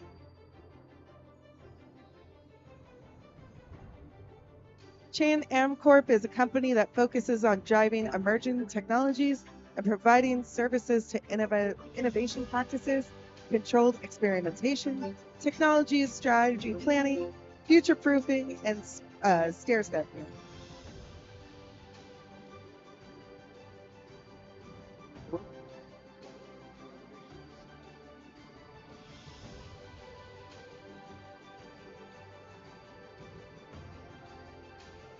Alrighty, a friendly reminder that the Dubai conference is in 2025, and if you guys have any questions about that, you can visit any of the sponsor booths with the client, go up to the registration. But now it's time for lunch. We will be getting back at 1:20 or so. So don't forget to use the Internet 2Conf hashtag so you can remember all your memories. Thank you.